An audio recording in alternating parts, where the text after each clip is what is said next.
कहानी शुरू होती है एक पुरानी दीवार के साथ, जिसके साथ एक पुराना सा लकड़ी का फर्नीचर पड़ा हुआ होता है। जालियों के थ्रू कभी कभी कीड़े अंदर आ जाते थे। तभी एक मक्खी उड़ते हुए अंदर आती है, जिसे देखते ही उस कमरे में मौजूद लड़का चौकन्ना हो जाता है। वह अपने हाथों से उस मक्खी को मसल देता है और देखता है कि वह मक्खी उसकी हथेली पर चिपक गई है। वह उस मक्खी को चाट लेता है, लेकिन वह रुक जाता है और कहता है कि यह मक्खी बहुत कड़वी है। इस लड़के की पूरी जिंदगी यहीं गुजरी है। वह अपने हाथ से मक्खी को साफ करता है और कहता है कि वह हमेशा से यहाँ कैद रहा है। लड़के का नाम, जो आगे के चैप्टर्स में भी नहीं बताया गया, फिलहाल हम उसे जॉन कहेंगे। वह एक जर्नल लिख रहा है और उस वक़्त तक लिखता रहेगा जब तक वह इस बेसमेंट से आज़ाद नहीं हो जाता।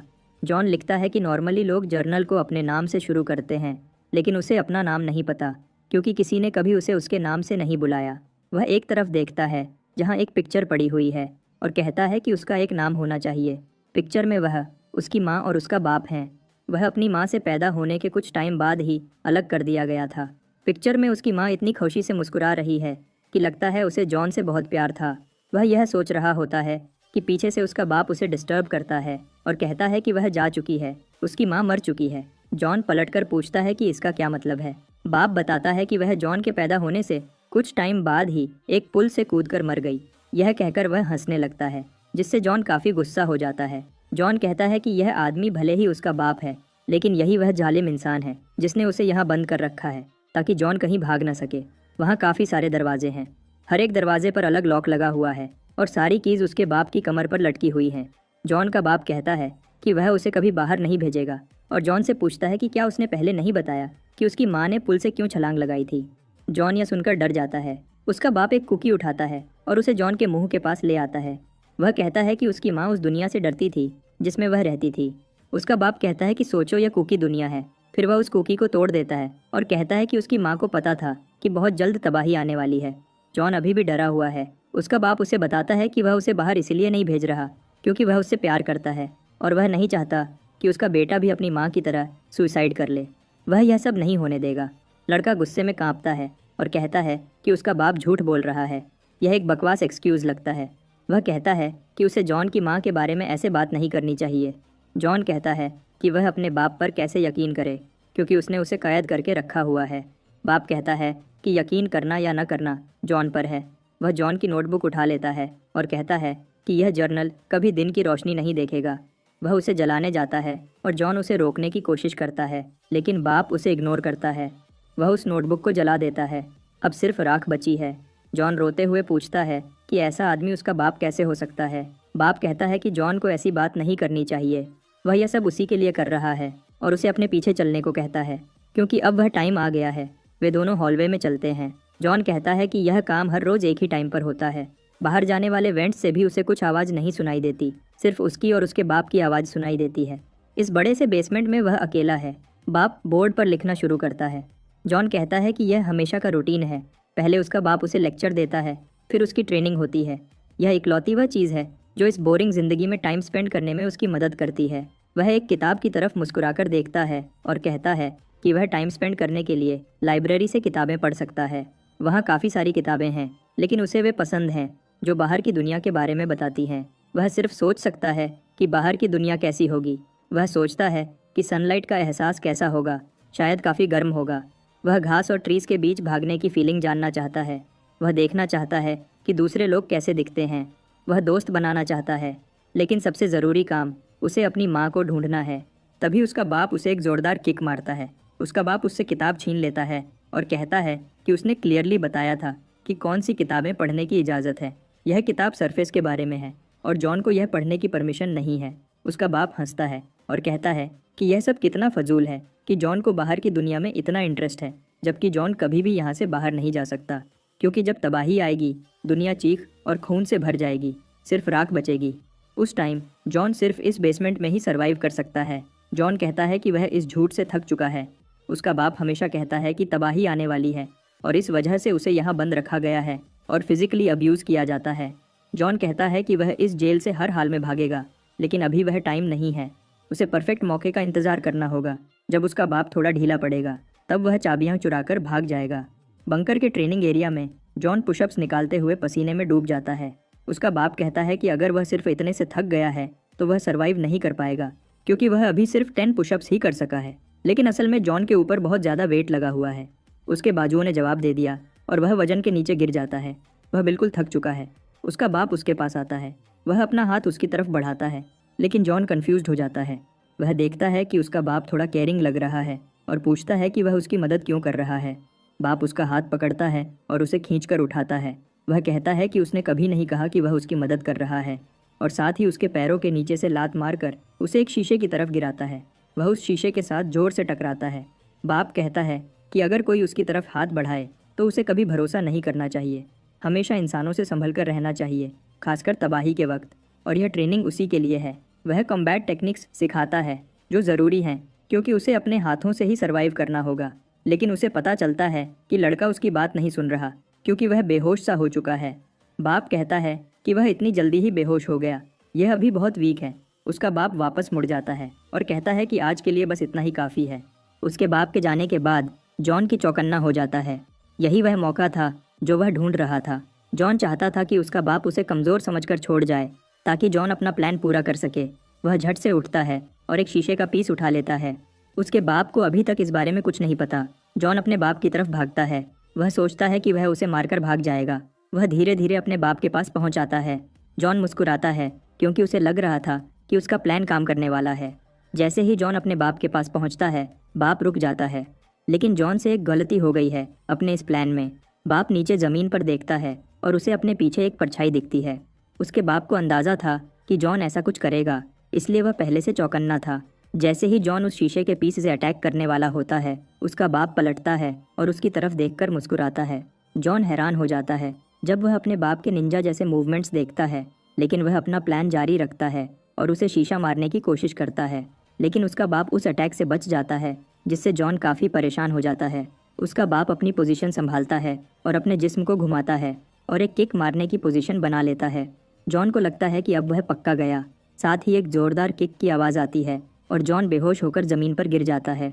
थोड़ी देर बाद पानी के ड्रॉप्स गिरने की आवाज़ से जॉन की आंख खुल जाती है। वह उठता है और देखता है कि सिंक से पानी एक बाल्टी में टपक रहा है। उसका बाप कहता है कि आखिरकार वह जाग ही गया। वह कहता है कि यह एक अच्छा अटेम्प्ट था। कम से कम अटैक तो ठीक था, लेकिन उसके बाप के मुताबिक अगर अटैक करने के लिए कोई चीज़ यूज़ की जाए तो यह ट्रेनिंग बेकार है। वह मुस्कुराता है और कहता है कि वेपन यूज़ करने की सज़ा यह है कि अब वह डबल ट्रेनिंग करेगा। फिर उसका बाप सेल का दरवाज़ा लॉक करता है और चला जाता है। वह जॉन से कहता है कि आज जितना चाहे आराम कर ले, क्योंकि कल का दिन बहुत टफ होने वाला है। कमरे की लाइट्स डिम होती जाती हैं और उसका बाप हंसता हुआ चला जाता है। वह हॉलवे में चलता है तो जॉन कहता है कि उसे एक बात पता है जो उसके बाप को नहीं पता। जब वह लाइट्स बंद करता है, रूम की सारी इलेक्ट्रिसिटी एक पल के लिए बंद हो जाती है और सारी एक्स्ट्रा आवाज़ें खत्म हो जाती हैं। अगर वह उस पल में ध्यान से सुने तो जॉन वह सब सुन सकता है जो नॉर्मली नहीं सुनाई देती।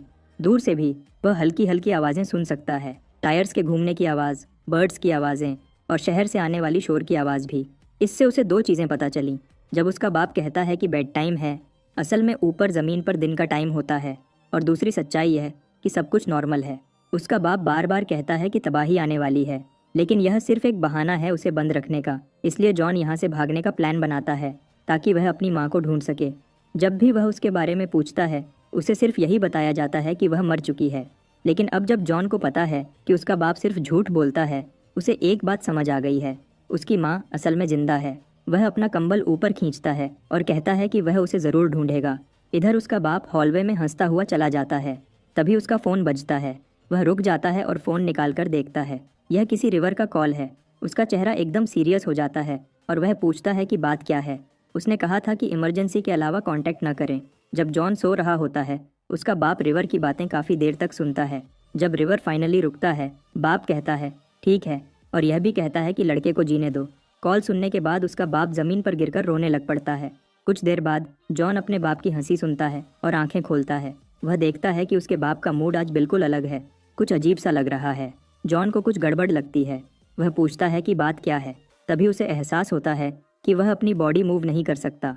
वह नीचे देखता है और उसे पता चलता है कि वह बंधा हुआ है। वह चिल्लाता है और अपने बाप से पूछता है कि उसने उसे बांध कर क्यों रखा है, लेकिन बाप हंसता ही जाता है और उसकी बात नहीं सुनता।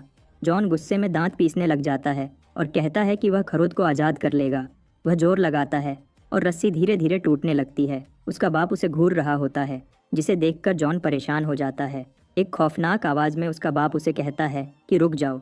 जॉन जोर लगाकर थक जाता है और पसीने में डूब जाता है। वह अपने बाप से पूछता है कि आज तो ट्रेनिंग डबल होने वाली थी, फिर यह सब क्यों हो रहा है। जॉन का बाप कहता है कि अब प्लान बदल गया है। यह सब जो हो रहा है वह आज ही नहीं, बल्कि आज के बाद हर दिन उसे इस कुर्सी पर बैठना होगा। जॉन घबरा जाता है और पूछता है कि उसका बाप ऐसा क्यों कर रहा है। उसने तो कहा था कि वह उसे सरवाइव करने के लिए ट्रेन करेगा। उसका बाप कहता है कि अब से कोई ट्रेनिंग नहीं होगी। जॉन सोचता है कि अचानक उसके बाप को क्या हो गया है। अगर वह आज़ाद नहीं हुआ तो वह अपनी माँ से नहीं मिल पाएगा। यह सोचकर वह और ज़ोर से रस्सी तोड़ने की कोशिश करता है। जॉन का बाप उससे पूछता है कि वह क्या कर रहा है। जॉन पूरा जोर लगाकर रस्सी से निकलने की कोशिश करता है, लेकिन मुश्किल से रस्सी के कुछ टुकड़े टूट पाते हैं। बाप यह सब देखता है और एकदम चुप हो जाता है। फिर जोर जोर से हंसने लगता है, लेकिन यह उसकी नॉर्मल हंसी नहीं थी। जॉन को इस हंसी से शैतानी फीलिंग आ रही थी।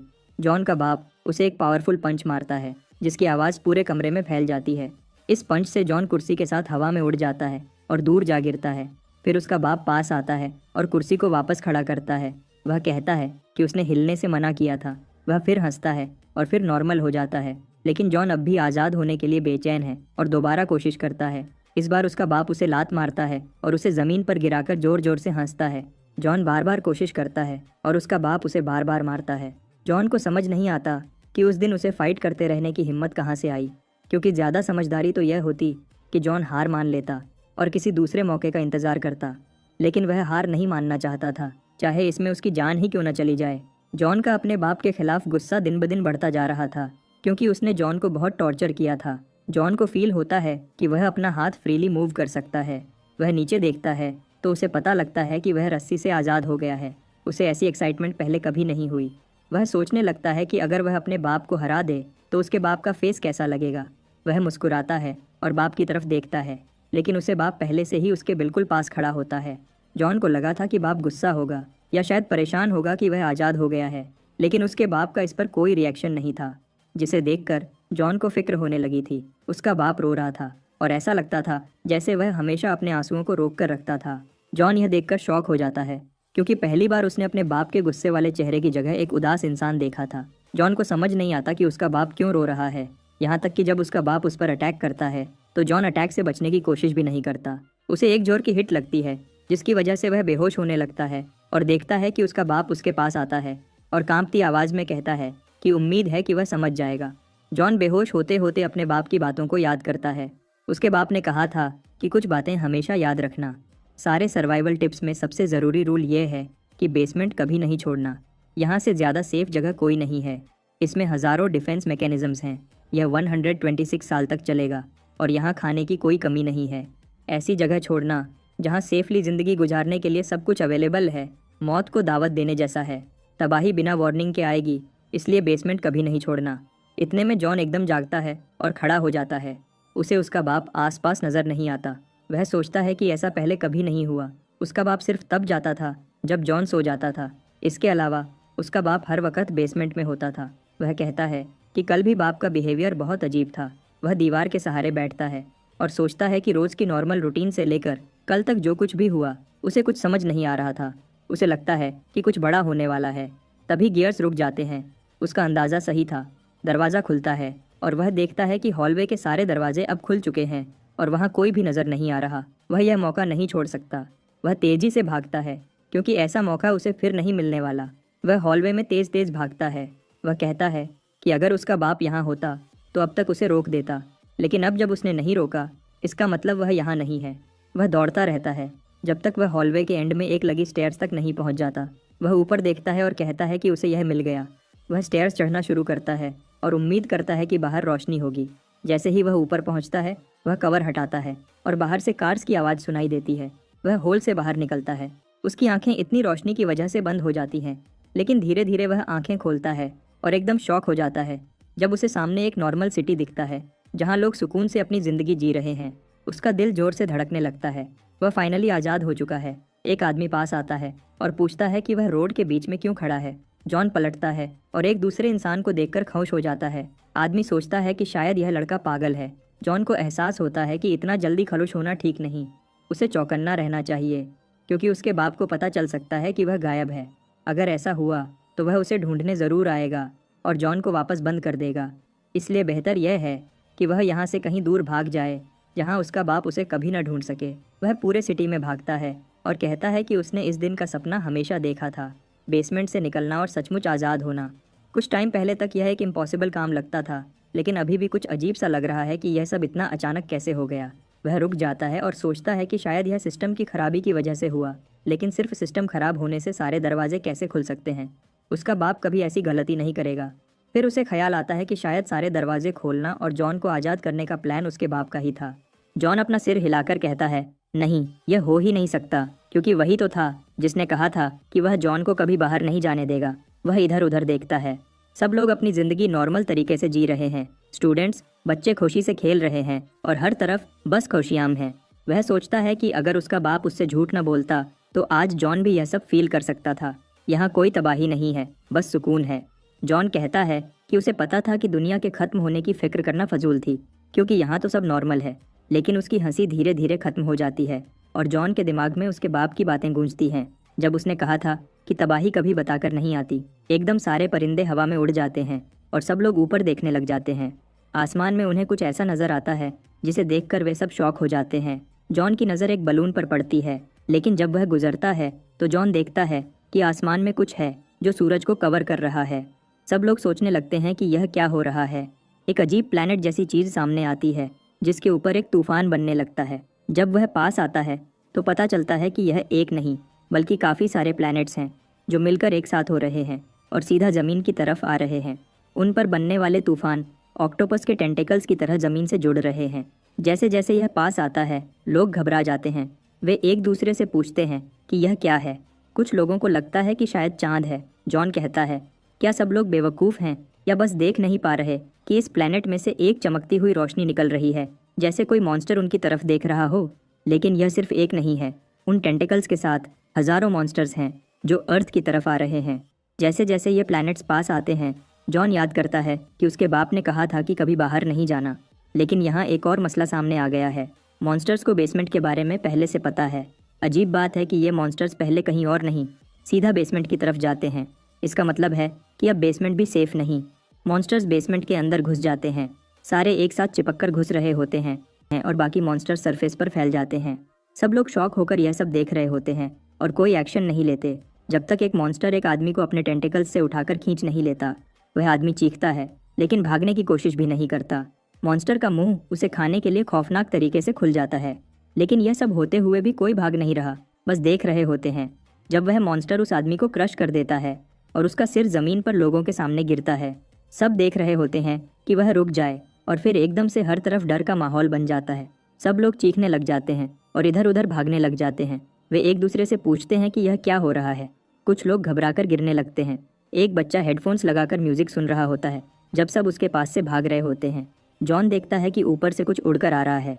यह एक बड़ा पत्थर है जो एक जायंट मॉन्स्टर फेंक रहा है। वह पत्थर लोगों की तरफ फेंकता है। सिर्फ मॉन्स्टर्स काफ़ी नहीं थे सबको मारने के लिए, जो अब यह मुसीबत भी आ गई।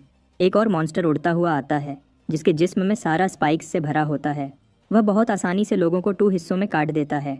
डिफरेंट टाइप्स के मॉन्स्टर्स दिखाई देते हैं जो लोगों को आसानी से मार रहे हैं। जॉन यह सब देख रहा होता है और उसे समझ नहीं आ रहा होता कि वह क्या करे। कुछ लोग पुलिस को बुला रहे होते हैं। जॉन एक खौफनाक आवाज़ सुनता है। उसे याद आता है कि उसके बाप ने एक बार बताया था कि जब तबाही आएगी तो दुनिया खून और चीखों से भर जाएगी और सिर्फ राख बचेगी। कुछ देर पहले जो एक पुरसुकून रोड थी वह अब एक हॉरर सीन बन चुकी है। जॉन एक ऐसी चीज़ देखता है जिसे सिर्फ तबाही की आर्मी ही कहा जा सकता है, जो ऊंची बिल्डिंग्स को कुचल रही है। ऐसा लग रहा था जैसे इन्हें सिर्फ इसी काम के लिए भेजा गया हो। ये सब बिल्डिंग्स को तबाह कर रहे हैं, ज़मीन को उखाड़ रहे हैं। सब लोग समझ जाते हैं कि दुनिया का एंड आ चुका है। इस आर्मी ने शहर का मोस्टली हिस्सा कुचल दिया था और अभी भी ढेर सारे मॉन्स्टर्स इस टूटे हुए सिटी में उतर रहे हैं। जॉन कहता है कि उसका बाप हमेशा सही कहता था। वह सोचता है कि शायद उसका बाप उससे झूठ नहीं बोल रहा था और शायद उसकी माँ सचमुच मर चुकी है। वह शौक से फ्रीज हो जाता है जब पीछे सब लोग मॉन्स्टर्स के हाथों मर रहे होते हैं। जॉन वहाँ सकते में खड़ा होता है कि अचानक एक हाथ उसे पकड़ता है और उसे लेकर भागने लगता है। ये और कोई नहीं बल्कि उसका बाप है। जॉन पूछता है कि उसने जॉन को कैसे ढूंढा, लेकिन उसका बाप कहता है कि बस भागते रहो, रुकना नहीं। मॉन्स्टर्स पास आ रहे होते हैं। जॉन के पीछे वाले आदमी को मॉन्स्टर्स बबल की तरह चबा जाते हैं। जॉन कांपता हुआ भागता है। जब वह और उसका बाप एक मोड़ पर मुड़ते हैं, लेकिन वहाँ और ज़्यादा मॉन्स्टर्स दिखाई देते हैं। उसका बाप एक रेलिंग के ऊपर से जंप करता है और जॉन को पीछे आने का कहता है। जॉन वैसा ही करता है और वे लोगों के ऑपोजिट साइड भागते हुए एक ब्रिज की तरफ चले जाते हैं। वहाँ हर तरह के मॉन्स्टर्स लोगों को खा रहे होते हैं और कुछ मॉन्स्टर्स तो बिना वजह ही लोगों को असमंजस में डाल रहे होते हैं। जॉन अपने बाप के पीछे भागता रहता है। वहाँ कुछ और लोग शॉक में खड़े मॉन्स्टर्स को बस देखते रहते हैं। मॉन्स्टर्स जॉन और उसके बाप के पीछे सबको मार देते हैं और हर चीज़ तबाह कर देते हैं। जब वे पुल के ऊपर पहुंचते हैं, जॉन पीछे मुड़कर देखता है तो उसे पता चलता है कि पीछे कोई नहीं बचा, सब मॉन्स्टर्स के हाथों मर गए हैं।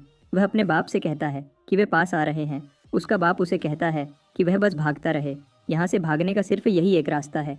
यह ब्रिज एक बहुत बड़ी खाई के ऊपर है। मॉन्स्टर्स की आर्मी सब कुछ तबाह कर देती है, लेकिन अब वे ब्रिज की तरफ बढ़ने लगती है। जॉन अपने बाप को मॉन्स्टर्स के बारे में बताता है, लेकिन तभी जॉन एकदम रुक जाता है क्योंकि एक मॉन्स्टर ने उसके पाँव से पकड़ लिया है। मॉन्स्टर जॉन के पाँव को पूरी जोर से पकड़ लेता है। जॉन दर्द से चीखता है और सोचता है कि अगर अभी इसे नहीं हटाया तो वह मर जाएगा। उसका बाप एक कार का दरवाज़ा उठाकर लाता है और उसे मॉन्स्टर के हाथ पर मारकर उसको काट देता है, जिससे वह मॉन्स्टर चीखता है और पुल से नीचे गिर जाता है। जॉन अपने पाँव को पकड़ता है और अपने बाप के पास आता है। जॉन का पाँव काफ़ी इंजर्ड हो चुका था। मॉन्स्टर्स की आर्मी उनकी तरफ आ रही होती है, जिसकी वजह से सारा ब्रिज हिलने लग जाता है। जॉन खड़ा होने की कोशिश करता है। वह कहता है कि उसे भागना होगा, लेकिन जितना वह भागता है उतना ही उसे एहसास होता है कि मॉन्स्टर्स उसके करीब पहुंचते जा रहे हैं। चाहे कितना भी भागे, वह उनसे जान नहीं छुड़ा सकता। वह गिर जाता है। वह ऊपर देखता है तो उसका बाप उसे घूर रहा होता है। वह अपने बाप से कहता है कि कम से कम वह खुद को तो बचा सकता है। बाप कदम बढ़ाता है और जॉन कहता है कि यही है जैसा उसने सोचा था। उसका बाप हमेशा उसे इग्नोर करता था। जॉन को लगता है कि उसका बाप उसे छोड़ जाएगा और सब खत्म हो जाएगा, लेकिन उसका बाप अपना हाथ बढ़ाता है और पूछता है कि वह खड़ा क्यों नहीं हो रहा। जॉन कंफ्यूज हो जाता है और पूछता है कि वह उसे छोड़कर क्यों नहीं भाग रहा, क्योंकि जॉन का पाँव इंजर्ड है, इसलिए वह ज़्यादा दूर नहीं जा सकेगा। बाप कहता है कि वह सर्वाइव कर सकता है क्योंकि उसके पास एक प्लान है। जॉन हैरान होता है। वह कहता है कि कोई प्लान हो ही नहीं सकता। उसका बाप उसे भरोसा दिलाता है और जॉन चुप हो जाता है। उसे अपने बाप का रोता हुआ चेहरा याद आता है। वह फिर उसका हाथ पकड़ता है। उसका बाप उसे खींचता है और कहता है कि भागो। जब जॉन भागना शुरू करता है तो वह पीछे मुड़कर पूछता है कि प्लान क्या था। उसे अपने हाथ में कुछ फील होता है, लेकिन उसका बाप चिल्लाता है कि अभी सही टाइम नहीं है, उसे अभी पुल से भागना है। जॉन समझ जाता है और भागने लगता है। जैसे ही जॉन ब्रिज की दूसरी साइड आता है, ब्रिज उतना ही जोर से हिलता है। वह मुड़कर देखता है कि पुल के बीम सपोर्ट्स मॉन्स्टर्स के ओवरवेट से टूट रहे हैं और केबल्स भी टूट जाती हैं। पुल नीचे खाई में गिर जाता है। बहुत सारे मॉन्स्टर्स और उसका बाप भी नीचे गहराइयों में चले जाते हैं। जॉन वहीं खड़ा रहता है और अपने बाप को आवाज़ देता है। वह सोचता है कि पुल के साथ क्या हुआ और उसका बाप ठीक है कि नहीं। उसे ख्याल आता है कि उसके बाप ने कहा था कि उसके पास प्लान है और सोचता है कि क्या यही उसका प्लान था। उसे समझ नहीं आ रहा होता कि उसके बाप ने उसे सारी ज़िंदगी टॉर्चर किया और अब उसे बचाने के लिए अपनी जान क्यों दे दी। ऐसा क्यों किया। उसकी टांगें कांपती हैं और वह गिर जाता है। जॉन को लगता है कि वह बच गया है, लेकिन अब क्या। इस सर्वाइवल का क्या मतलब, जब ऊपर की दुनिया के सारे सपने जो उसने देखे थे वह सब तबाह हो गए। यहाँ न सुकून है, न कोई खूबसूरती है, और उसका सबसे ज़रूरी मकसद अपनी माँ से मिलना, वह भी एक सपना ही रह गया है। वह रोने लगता है और कहता है कि वह पूछना चाहता था कि उसके बाप ने उसे बचाने के लिए इतना सब कुछ क्यों किया। वह सोचता है कि अब उसे क्या करना चाहिए, क्योंकि यह उस बेसमेंट से भी बुरा जहन्नम है जिसमें वह सारी ज़िंदगी बड़ा हुआ है।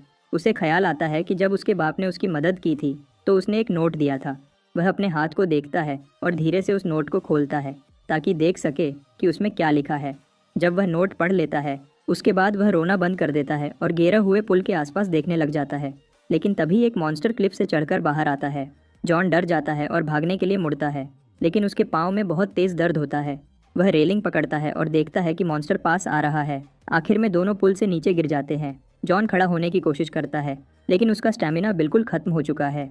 मॉन्स्टर खड़ा हो जाता है और जॉन सोचता है कि वह इससे बचकर भाग नहीं सकता। वह सोचता है कि वह ऐसे ही मर जाएगा, लेकिन अब उसकी उम्मीद फिर से जगती है। वह नोट को देखते हुए रोने लगता है और सोचता है कि उसके बाप ने उसे इतना लेट क्यों बताया कि उसकी माँ जिंदा है। जॉन खड़ा हो जाता है और अब जब उसे उम्मीद मिल चुकी है, उसका जिस्म जोश और पावर से भर जाता है। वह कहता है कि वह जीना चाहता है और हार नहीं मानेगा। वह अपनी माँ को ज़रूर ढूंढेगा, लेकिन पहले उसे सामने वाले मॉन्स्टर से निपटना होगा। उसे अपने बाप का एक सबकर याद आता है। इंसान सर्वाइव नहीं कर सकते क्योंकि उनके पास इंडिपेंडेंटली सर्वाइव करने का नॉलेज नहीं होता। मॉन्स्टर उसकी तरफ दौड़ता है। जॉन को उसके बाप की बातें याद आती हैं कि अगर वे सर्वाइव भी कर लेते हैं तो यह सिर्फ वक्त की बात है। जब तक वे मर नहीं जाते। मॉन्स्टर अटैक के लिए आता है और जॉन अपने बाप से पूछता है कि वह इसका सामना कैसे करे। अगर उसकी बात सच है तो वह कुछ नहीं कर सकता और बस मौत को कबूल करना होगा। जब मॉन्स्टर का मुक्का उसके चेहरे के पास आता है, जॉन को ऐसा लगता है जैसे टाइम रुक गया है। उसका बाप पूछता है कि क्या वह सब कुछ भूल गया जो उसने सिखाया था। एकदम से जॉन के दिमाग में सारे काउंटर टेक्निक्स इकट्ठे होने लगते हैं। वह मॉन्स्टर का पंच देखता है और उसे काउंटर कर लेता है और मॉन्स्टर के पीछे जंप कर लेता है। पंच पावरफुल होने की वजह से मॉन्स्टर क्लिफ से गिरने वाला होता है, लेकिन वह खुद को रोक लेता है। जॉन हैरान है कि उसने अटैक को कैसे डॉज कर लिया, लेकिन मॉन्स्टर उस पर फिर से अटैक करने के लिए रेडी है। अचानक उसे अपने बाप की बात याद आती है, जब उसने कहा था कि जॉन सबसे अलग है। उसके और बाकी लोगों के बीच सबसे बड़ा फ़र्क यह है कि जॉन को पता है कि सरवाइव करने के लिए उसे क्या करना है, क्योंकि सारी ज़िंदगी उसे सिर्फ यही सिखाया गया है। जॉन कांपना बंद करता है और अपने होश संभालता है। वह एक फाइटिंग स्टांस में आ जाता है। वह मॉन्स्टर से लड़ने के लिए तैयार है। मॉन्स्टर उसकी तरफ भागता हुआ आता है और वह भी अटैक करने के लिए रेडी है। मॉन्स्टर एक और मुक्का मारता है, लेकिन जॉन नीचे से स्लाइड करता है। उसे ज़मीन पर एक स्पाइक नज़र आया था। वह उस स्पाइक के पास रुकता है, उसे ज़मीन से खींचता है और मॉन्स्टर को मारने के लिए उसकी तरफ भागता है। मॉन्स्टर उसे पकड़ने के लिए हाथ आगे करता है, लेकिन जॉन अटैक से बच जाता है और स्पाइक को पकड़कर मॉन्स्टर के सिर में घुसा देता है और मॉन्स्टर को मार देता है। दूसरी तरफ हम देखते हैं कि मॉन्स्टर्स ने पूरे शहर को तबाह करने के बाद उस पर कब्जा कर लिया है। जो लोग बच गए थे वे अंडरग्राउंड हो गए थे। वे अभी भी कह रहे हैं कि पुलिस को कुछ करना चाहिए था, क्योंकि 4 दिन हो गए हैं। वे कहते हैं कि उनकी किस्मत अच्छी है कि वे यहाँ छुप सके, लेकिन उनका खाना खत्म होने वाला है। एक लड़की अपने दोस्त की तरफ देखती है, लेकिन वह कुछ नहीं कहता। ऐसी कहती है कि अगर वे उम्मीद रखें तो शायद कुछ बदल जाए। एक लड़का उसे कहता है कि वह सबको अनकंफर्टेबल कर रही है। वह कहती है कि वह ज़ोर से नहीं बोल रही, लेकिन वह कहता है कि बात वह नहीं है। पता लगता है कि उसका दोस्त शायद पहले ही मर चुका है। दूसरा लड़का वहाँ से चला जाता है। वह कहता है कि वह भी अब पागल हो रहा है। एक स्कूल गर्ल उसे आवाज़ देती है और कहती है कि उसे कहीं भी खाना नहीं मिला। लड़का कहता है कि अगर यहाँ रहना है तो कहीं ना कहीं से खाना ढूंढना होगा। वह कहती है कि एक जगह अभी बची है जहाँ उसने नहीं देखा, तो वह वहाँ दोबारा चेक करेगी और हार नहीं मानेगी। आदमी मुस्कुराता है और उसकी हिम्मत की तारीफ करता है। वह कहता है कि सब लोग मॉन्स्टर से भाग भाग कर थक गए हैं और वह अकेली है जो अभी तक हिम्मत कर रही है। आदमी उस लड़की को शाबाशी देता है। लड़की सिर हिलाती है। वह कहता है कि उन्हें उम्मीद रखनी है और सबको यहाँ से निकालने की कोशिश करनी है। वह चुप हो जाती है और दूर खड़े लोगों के पास जाती है जो आपस में कुछ बात कर रहे होते हैं। वे उसे देखते हैं तो लड़की पूछती है कि क्या उन्हें यहाँ खाना मिला। वे एक दूसरे को देखते हैं और एक सैंडविच निकालते हैं, लेकिन वे कहते हैं कि उन्हें यह पहले मिला था, इसलिए यह उनका है। वे लोग जल्दी से सैंडविच को खा जाते हैं। लड़की उन्हें रोकने की कोशिश करती है, लेकिन वे नहीं रुकते और उसे सैंडविच में से हिस्सा नहीं देते। वह पूछती है कि उन्होंने ऐसा क्यों किया। उन्होंने कहा था कि खाना शेयर करेंगे। दूसरी लड़की कहती है कि यह फैसला कमज़ोर लोगों ने किया था, हमने कभी नहीं कहा कि हम इससे अग्री करते हैं। छोटी लड़की कहती है कि कल ही जब बाकी लोगों को खाना मिला था तो इन्होंने शेयर करके खाया था, लेकिन आदमी कहता है कि उसे याद नहीं। लड़की गुस्से से दांत पीसती है। वह कहती है कि वह उनकी शिकायत करेगी। आदमी खड़ा होता है और उसे धमकी देता है। वह कहता है कि अगर वह ऐसा करेगी तो वे उसे नहीं छोड़ेंगे। छोटी लड़की कहती है कि वे कुछ नहीं कर सकते क्योंकि वे उसे पकड़ नहीं सकेंगे। लड़की एक चीज़ में माहिर है, जो है भागना। आदमी उसकी तरफ बढ़ता है, लेकिन तभी एक चीख सुनाई देती है और सब मुड़कर देखते हैं। इतनी खौफनाक चीख सुनकर सब डर जाते हैं। एक औरत कहती है कि आवाज़ दूर से आई है तो शायद वे सेफ हैं। आदमी कहता है कि वह बेकार में डर गया। फिर देखता है कि स्कूल गर्ल ज़मीन पर डर के मारे बैठी है। लड़की डर के मारे कांप रही होती है। आदमी हंसता है और कहता है कि 1 मिनट पहले इतनी कॉन्फिडेंट थी, लेकिन अब डर से हिल भी नहीं पा रही। वह देखती है कि उन्होंने थोड़ा सा खाना छोड़ा हुआ है। वह खाना लेती है और जल्दी से वहाँ से निकल जाती है। वह पहले वाले आदमी के पास वापस जाती है तो वह पूछता है कि क्या उसने उस जगह को देखा जो उसने बताया था। वह कहती है हाँ। वह पूछता है कि क्या उसे कुछ मिला। लड़की की जेब में थोड़ा सा खाना होता है, लेकिन उसका पेट भूख से गुर्रा रहा है और वह कहती है कि उसे कुछ नहीं मिला।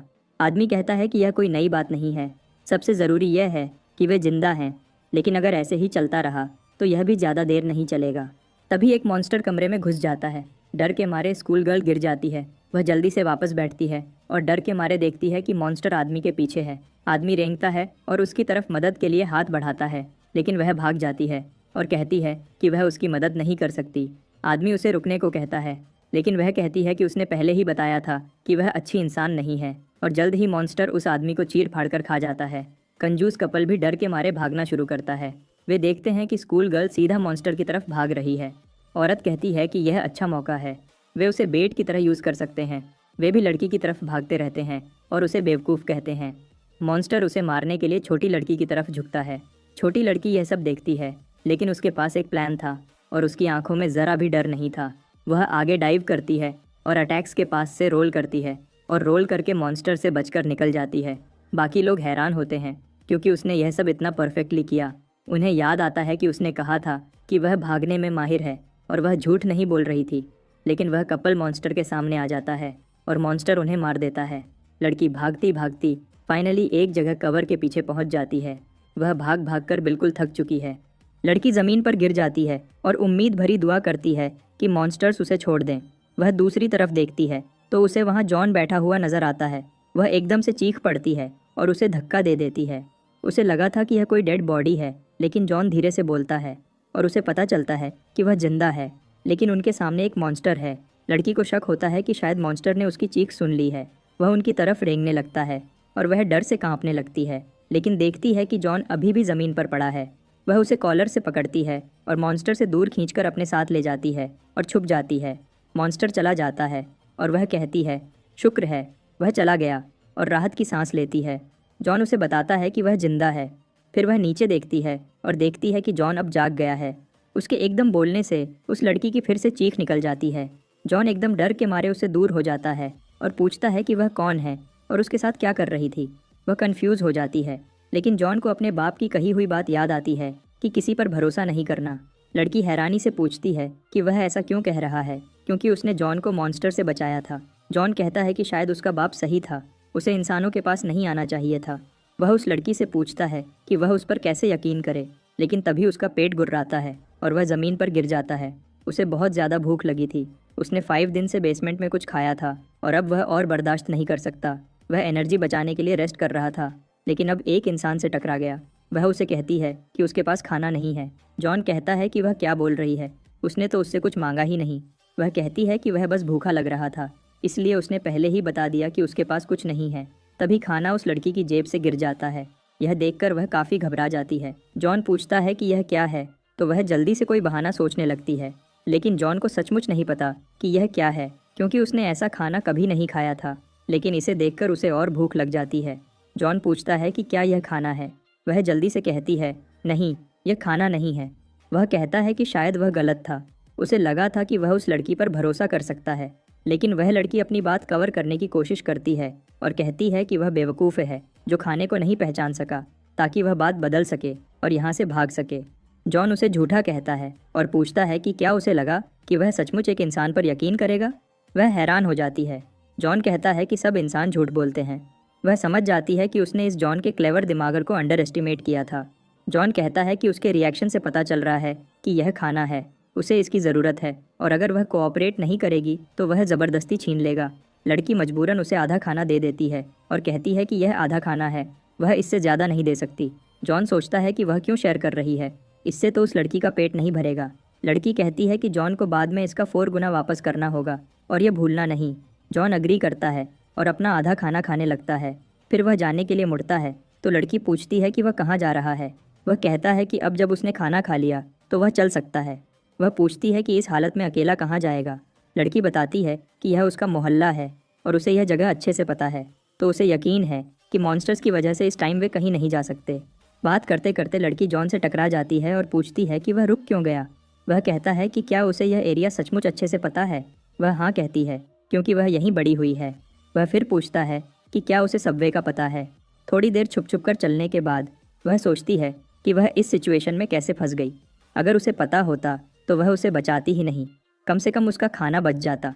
लेकिन वह क्यूरियस है और पूछती है कि वह सबवे क्यों जाना चाहता है।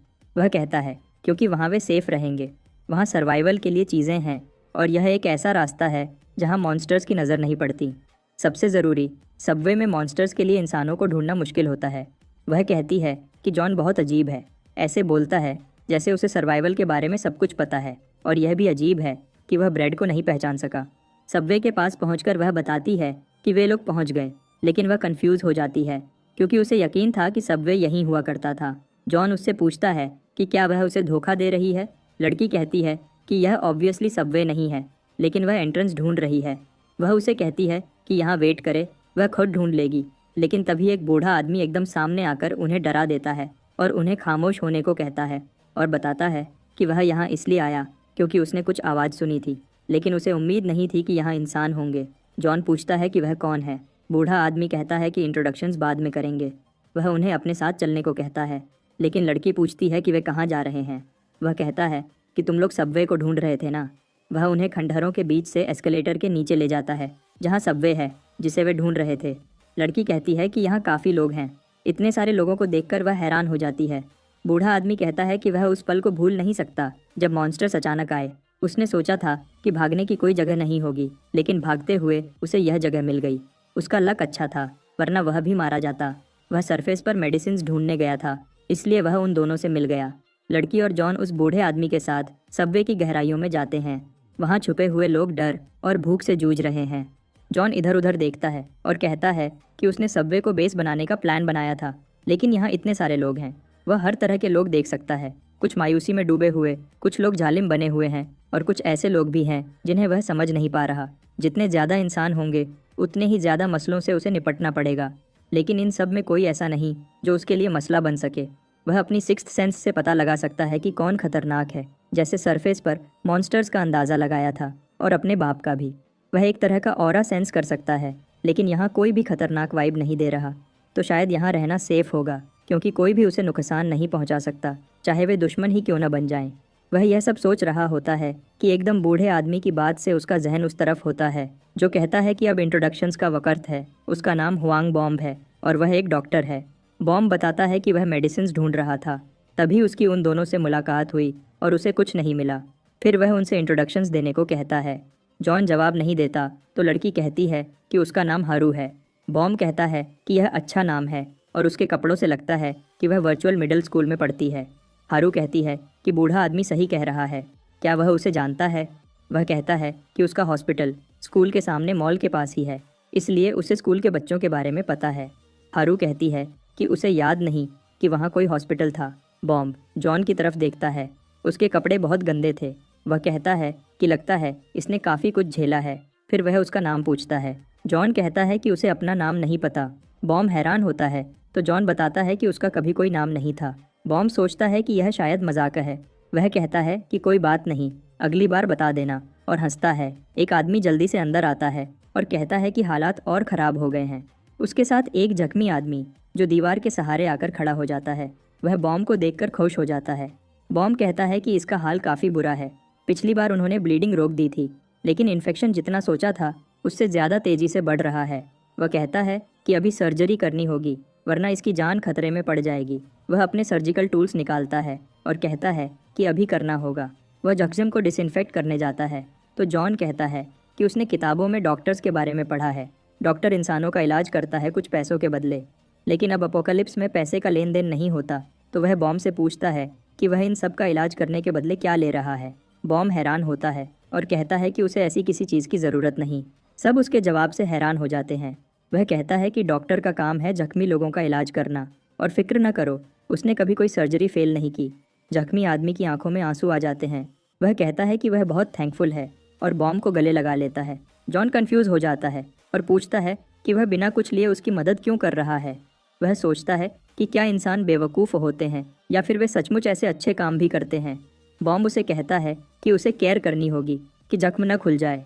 आदमी उसे शुक्रिया कहता है। फिर देखता है कि डॉक्टर की जैकेट पर लिखा है कि वह आर्मी से है। बॉम्ब आदमी से कहता है कि अब शुरू करने का वक़्त है।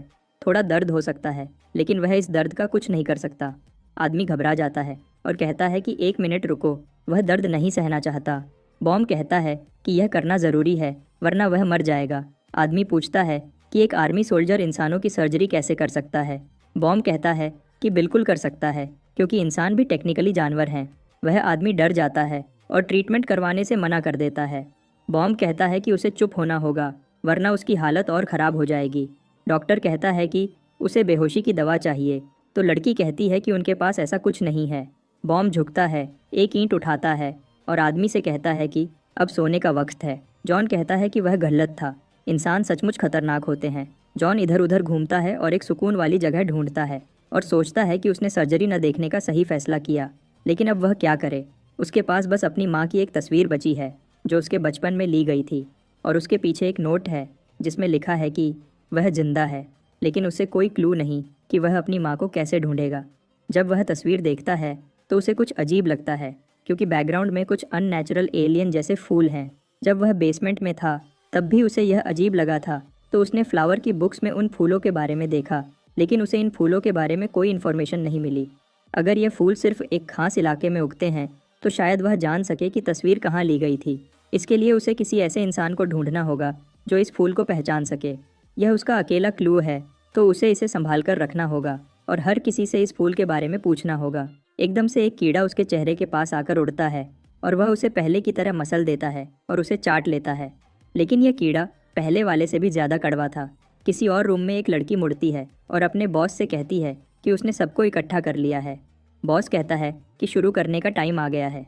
बॉस उनसे कहता है कि बाकी सबको भी जमा करो, और अगर कोई मना करे तो उसे ज़बरदस्ती यहाँ ले आओ।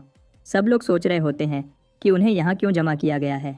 एक आदमी बॉस से पूछता है कि वह सबको यहाँ क्यों जमा कर रहा है और बिना किसी एक्सप्लेनेशन के उन्हें ज़बरदस्ती क्यों लाया जा रहा है। बॉस उसे इग्नोर करता है, लेकिन वह आदमी बार बार बोलता रहता है। एक खौफनाक जख्म यानी स्कार वाला आदमी उसे घूरता है, जिससे वह आदमी काफ़ी डर जाता है। स्कार कहता है कि वह इंसान के दिमाग के अंदर तक देख सकता है, जान सकता है कि वे क्या सोच रहे हैं और उनकी आंखों से सब कुछ पढ़ सकता है। इस आदमी की आंखों में वह देखता है कि वह अंदर से डर के मारे एक कमरे में छुपा हुआ है। स्कार कहता है कि यह आदमी अपने डर को छुपाने के लिए बाहर से सख्त बना हुआ है। वह आदमी शोर मचाता है कि उसके पास कोई भी ना आए, लेकिन स्कार उसे पेट में पावरफुल पंच मारता है और कहता है कि डर हमेशा नजर आ जाता है। आदमी उड़कर दूर जा गिरता है और सब डर जाते हैं। स्कार वापस उसके पास जाता है, उसे उठाता है और कहता है कि कमज़ोर लोग यही डिज़र्व करते हैं। उसे इन जैसे लोगों को डरता देखकर बहुत मज़ा आता है। वह और देखना चाहता है। उसे यह देखना है कि वह कितना डर सकता है। आदमी उसे रोकने की रिक्वेस्ट करता है। स्कार का एक चेला उसे कहता है कि कुछ लोग यहाँ नहीं हैं। स्कार पूछता है कि कौन नहीं है। लड़की कहती है कि एक बूढ़ा आदमी, एक लड़का, एक लड़की और जख्मी आदमी। स्कार कहता है कि उसने सबको जमा करने को कहा था, तो उसने उन्हें क्यों नहीं बुलाया। वह कहती है कि यह काम एक बदमाश को दिया गया था, लेकिन उसने सुना नहीं और वह गायब हो गया। स्कार कहता है कि वह बदमाश कभी किसी की नहीं सुनता। वह खरुच जाकर उन्हें ढूंढेगा, क्योंकि वह उनकी आंखों में डर देखना चाहता है जब वह उन्हें ढूंढ लेगा। स्कार की चेली पूछती है कि ज़मीन पर पड़े इस आदमी का क्या करें। स्कार कहता है कि उसे बाहर फेंक दो। आदमी यह सुनकर गिड़गिड़ाने लग जाता है और कहता है कि वह जो भी कहेंगे वह करने को तैयार है। उसे बाहर न फेंकें। स्कार जॉन को ढूंढने उसके इलाके की तरफ चला जाता है। यहाँ जॉन ज़मीन पर लेटा हुआ होता है। वह सोचता है कि वह कब सो गया। दरअसल वह काफ़ी दिनों से सही से सो नहीं पाया था। मॉन्स्टर्स के डर से उसे नींद ही नहीं आई, लेकिन वह हैरान है क्योंकि उसे बिल्कुल नहीं पता कि वह कहाँ है। वह अपने पैर पर जोर डाल रहा है, लेकिन उसे नीचे ज़मीन फील नहीं हो रही। वह सोचता है कि क्या ज़मीन उसे निगल रही है, लेकिन ऐसा नहीं है। पसीना उसके फेस से टपकता है और ज़मीन पर गिरता है। वह कहता है कि शायद उसे कोई चीज़ खा चुकी है। एकदम से उसके बाजू एक आसपास कोई चीज़ लिपटने लगती है और उसकी गर्दन की तरफ बढ़ती है। वह भागने की कोशिश करता है, लेकिन यह अनजान चीज़ उसे पूरा घेर लेती है और वह बिल्कुल भी हिलजुल नहीं सकता। वह चीखता है और एकदम जाग जाता है। उसे पता चलता है कि यह एक सपना था, लेकिन उसे यह बिल्कुल रियल लगा। जैसे ही उसकी आंख खुलती है तो वह देखता है कि स्कार और उसके आदमी उसके सामने खड़े हैं। जॉन पूछता है कि तुम सब कौन हो। स्कार कहता है कि उसके पास 2 मिनट हैं और अगर वह स्टेशन के सेंटर में नहीं पहुंचा तो उसे यहाँ से निकाल दिया जाएगा। स्कार का एक चेला कहता है कि जॉन को जल्दी से चले जाना चाहिए, वरना उसके लिए मसला बन सकता है। जॉन खड़ा हो जाता है तो स्कार कहता है कि वह जानना चाहता था कि ऐसे कौन लोग हैं जो स्कार से छुप रहे हैं, लेकिन यह सब तो नॉर्मल लोग हैं। जॉन उससे पूछता है कि क्या वह उसे निकालने का प्लान बना रहा है। जॉन उससे इसकी वजह पूछता है तो स्कार का एक चेला उस पर भौंकता है, लेकिन स्कार उसे रोकता है और कहता है कि इस कमज़ोर लड़के को डराने में मज़ा आएगा। स्कार जॉन को उसकी तरफ देखने को कहता है और उसकी आंखों में आंखें डालकर देखता है। स्कार कहता है कि वह जॉन के असली जज्बात देखना चाहता है, लेकिन स्कार को उसमें से एक अजीब सी पावर फील होती है, तो वह चुप हो जाता है। उसका एक चेला जिसका नाम मोल है स्कार से पूछता है कि वह क्या सोच रहा है और कहता है कि अब जॉन मुश्किल में है, उसे 2 मिनट में निकल जाना चाहिए था। जॉन कहता है 2 मिनट, 2 सेकंड काफ़ी हैं तुम सबको मारने के लिए। मोल हंसने लगता है और कहता है कि स्कार सही कह रहा था, इस लड़के के साथ मज़ा आने वाला है। मोल एक चाकू निकालता है और पूछता है कि क्या ये उसके आखिरी अल्फाज हैं। स्कार उसके कंधे पर हाथ रखता है तो मोल हैरान हो जाता है। तभी जॉन को कुछ फील होता है। उसकी तस्वीर गायब है मोल एकदम तस्वीर निकालता है और पूछता है कि क्या वह इसे ढूंढ रहा है। मोल कहता है कि उसे जॉन से कुछ कीमती नहीं मिला, बस ये बेकार सी पिक्चर मिली है। जॉन एकदम गुस्से में भड़क जाता है। वह मोल की तरफ बढ़ता है और कहता है कि अगर इस तस्वीर पर एक भी स्क्रैच आया तो वह उसे मार देगा। मोल को यह देखकर एकदम डर लग जाता है। स्कार मोल से पिक्चर ले लेता है और कहता है कि अगर जॉन पास आया तो वह तस्वीर फाड़ देगा। मोल उसे मारना शुरू कर देता है और पूछता है कि उसका कॉन्फिडेंस कहाँ गया। जॉन को खुद पर गुस्सा आ रहा होता है कि सोने की वजह से वह पिक्चर संभाल नहीं सका। वह कहता है कि उसे पता था कि इंसान मॉन्स्टर से ज़्यादा खतरनाक होते हैं। मोल पूछता है कि अब क्या करें, क्या जॉन को यहाँ से निकाल दें। स्कार कहता है कि नहीं। मोल कंफ्यूज हो जाता है कि वह मना क्यों कर रहा है। स्कार समझाता है कि जब उसने जॉन की आंखों में देखा तो उसे बाकी सबसे अलग कुछ दिखा। उसकी स्पिरिट इतनी गहरी थी कि उसे कुछ भी क्लियर दिखाई नहीं दिया। वह मोल से कहता है कि उस पर नज़र रखे और उसकी पुरानी तस्वीर हमेशा अपने हाथ में रखे। मोल पूछता है कि क्या यह सब करना ज़रूरी है। हम लोग जॉन को यहाँ से बाहर निकालकर उसका काम तमाम कर सकते हैं, लेकिन स्कार कहता है कि यह ऑर्डर है। मोल कहता है कि जब जॉन उस पर अटैक करने वाला था तब उसे डर लगा था, लेकिन अब जब तक तस्वीर उसके पास है जॉन उसे हाथ भी नहीं लगा सकता। दूसरी तरफ हारू रूम में आती है। यह सब देखकर वह हैरान हो जाती है। वह सबसे पूछती है कि यह सब क्या हो रहा है। स्कार कहता है कि उसने यहाँ आकर अच्छा किया, वरना उसे ढूंढने के लिए फजूल में मेहनत करनी पड़ती। हारू घबरा जाती है और पूछती है कि वे उसे क्यों ढूंढ रहे हैं। स्कार उसे कहता है कि उसने सब लोगों को सबवे के सेंटर में जमा होने को कहा है। मोल और उसके साथी वापस जाने लगते हैं। उनके फेसेस पर शैतानी स्माइल्स होती हैं।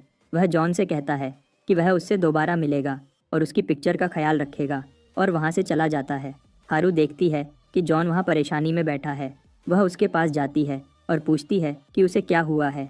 जॉन हारू का हाथ पीछे करता है, जिससे हारू को काफ़ी गुस्सा आ जाता है।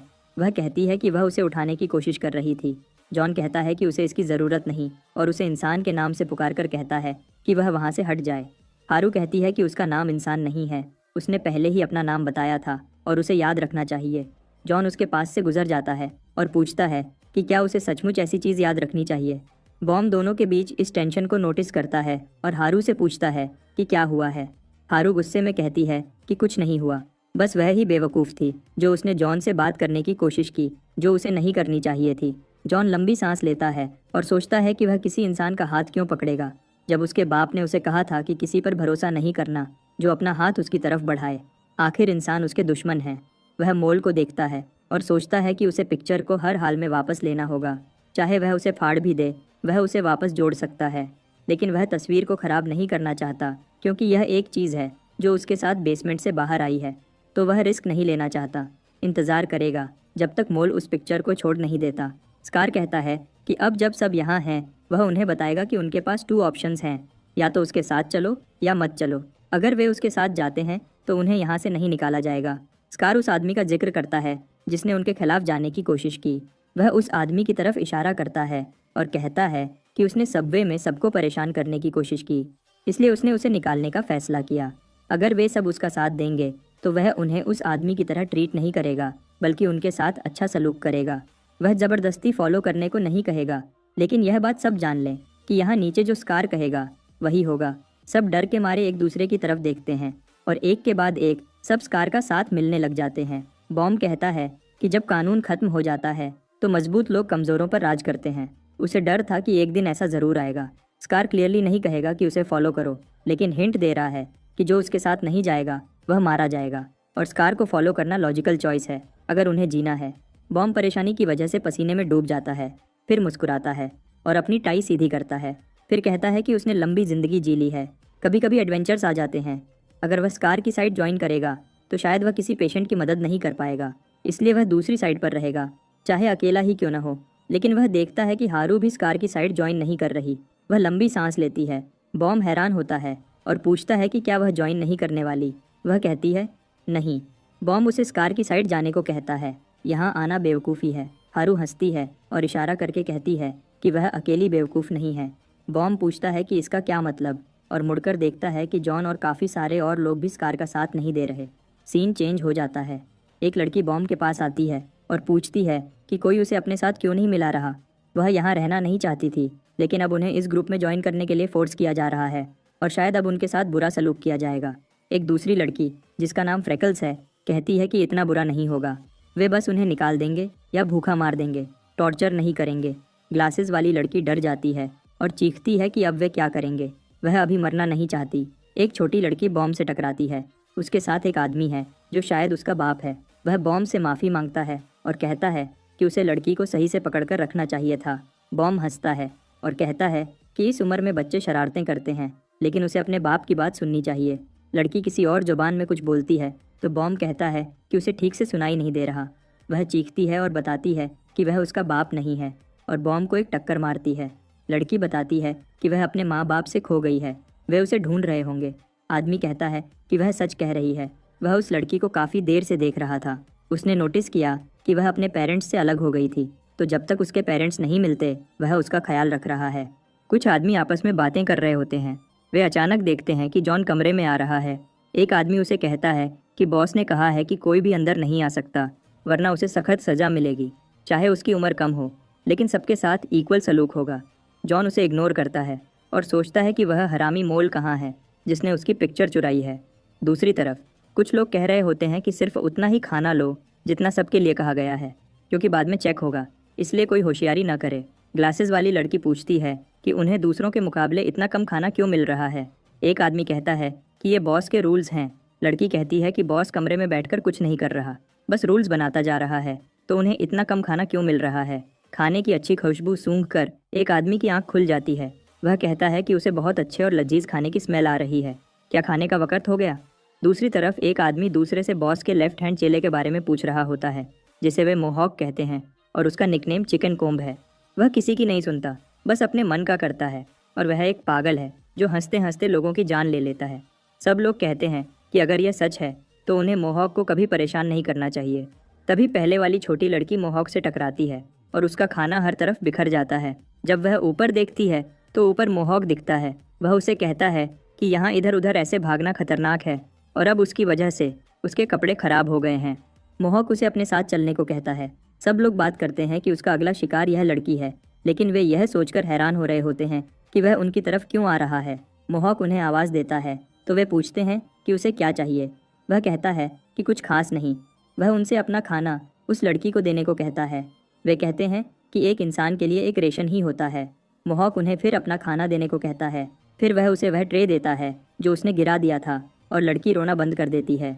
वे सोच रहे होते हैं कि यह क्या कर रहा है। उन्हें लगता है कि यह शायद टॉर्चर का एक तरीका है। शायद वह उसे तब परेशान करेगा जब वह खाना खाने जाएगी। लड़की का गार्डियन जल्दी से उसे अपने पीछे छुपाता है और मोहॉक से पूछता है कि वह ऐसा क्यों कर रहा है। मोहॉक गुस्से में कहता है, मैंने क्या गलत किया। गार्डियन कहता है कि उन्हें जाना चाहिए और लड़की के साथ जल्दी से भाग जाता है, लेकिन लड़की पीछे मुड़कर मोहॉक को देखती है जो बहुत कंफ्यूज होता है, फिर मुस्कुराता है।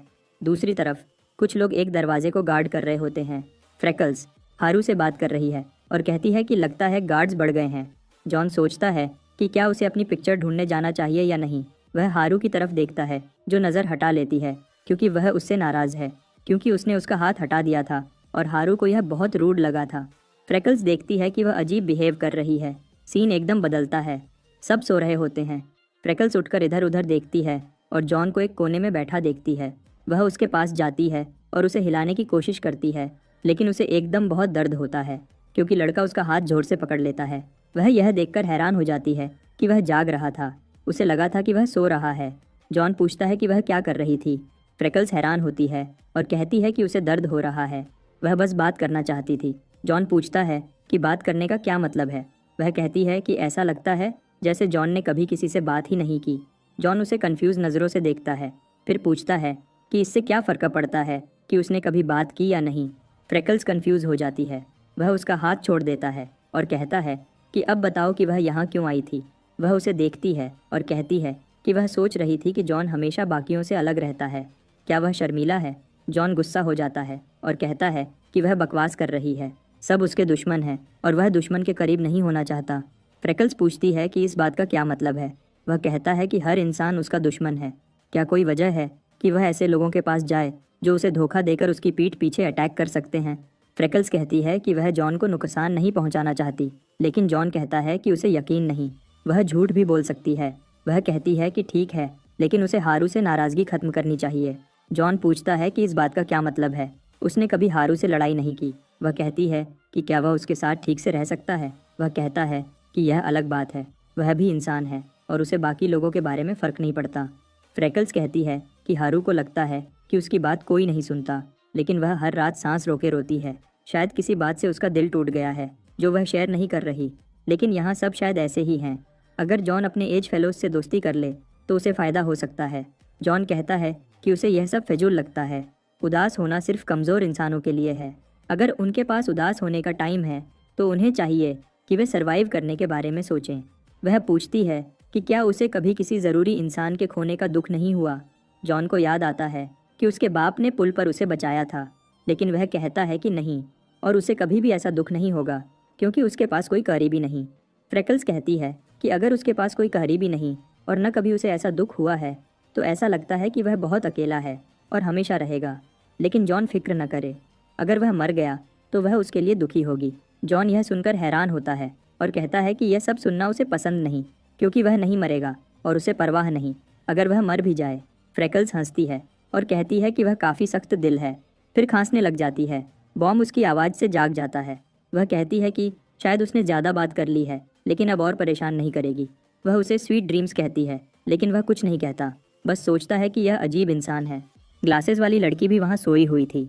जॉन कहता है कि वह इस सब से थक चुका है। यहाँ आए हुए 4 दिन हो गए हैं। पहले उसे सिर्फ आराम करने की जगह चाहिए थी, लेकिन अब कोई इंसान उसकी तस्वीर चुरा कर ले गया है, जिसकी वजह से जॉन का अपनी माँ को ढूंढने का प्लान आधे में रुक गया है। अगले सीन में उसे कुछ लोग मार रहे होते हैं और वह उनके अटैक्स को बर्दाश्त कर रहा होता है। जॉन सिर्फ पूछता है कि क्या यह सब करके उन्हें मज़ा आ रहा है। मोल हंसता है और कहता है कि यह मज़ेदार क्यों होगा। वह भी यह सब नहीं करना चाहता, लेकिन उसने रूल्स तोड़े हैं, इसलिए उसे सज़ा मिलना ज़रूरी है। जॉन पूछता है कि अगर ऐसा है तो मोल को खरुद को सज़ा देनी चाहिए और उसे तस्वीर वापस रख देनी चाहिए। मोल को एकदम डर महसूस होता है। उसे फील होता है कि जॉन उससे बिल्कुल नहीं डर रहा। तस्वीर की तरफ देखने के बजाय ऐसा लगता है जैसे वह उसे नीचा देख रहा है। मोल चिल्लाता है कि अगर वह अभी भी मुंह चला रहा है तो इसका मतलब उसे सही तरह से मार नहीं पड़ी। जॉन कहता है कि उसके बाप ने उसे समझाया था कि इंसान अंदर से कमज़ोर होते हैं। उसे पहले यह बात समझ नहीं आई थी, लेकिन अब उसे मतलब समझ आ गया है। कुछ देर बाद जॉन अपने इलाके में वापस जाता है। फ्रेकल्स जब उसकी यह हालत देखती है तो उससे पूछती है कि क्या यह मोल और उसके चेलों का काम है। जॉन उसे इग्नोर करता है और कहता है कि उसे समझ आ गया कि सिर्फ इंसान ही रूड नहीं होते। बॉम कहता है कि खुशी की बात है कि उसे ज़्यादा चोट नहीं आई, लेकिन उन्हें इन्फेक्शन रोकने के लिए कुछ करना चाहिए। लड़का सिर हिलाकर कहता है कि उसे कुछ नहीं हुआ और सब ठीक है। फिर वह बैठ जाता है। उसे खाना और पानी मिलता है।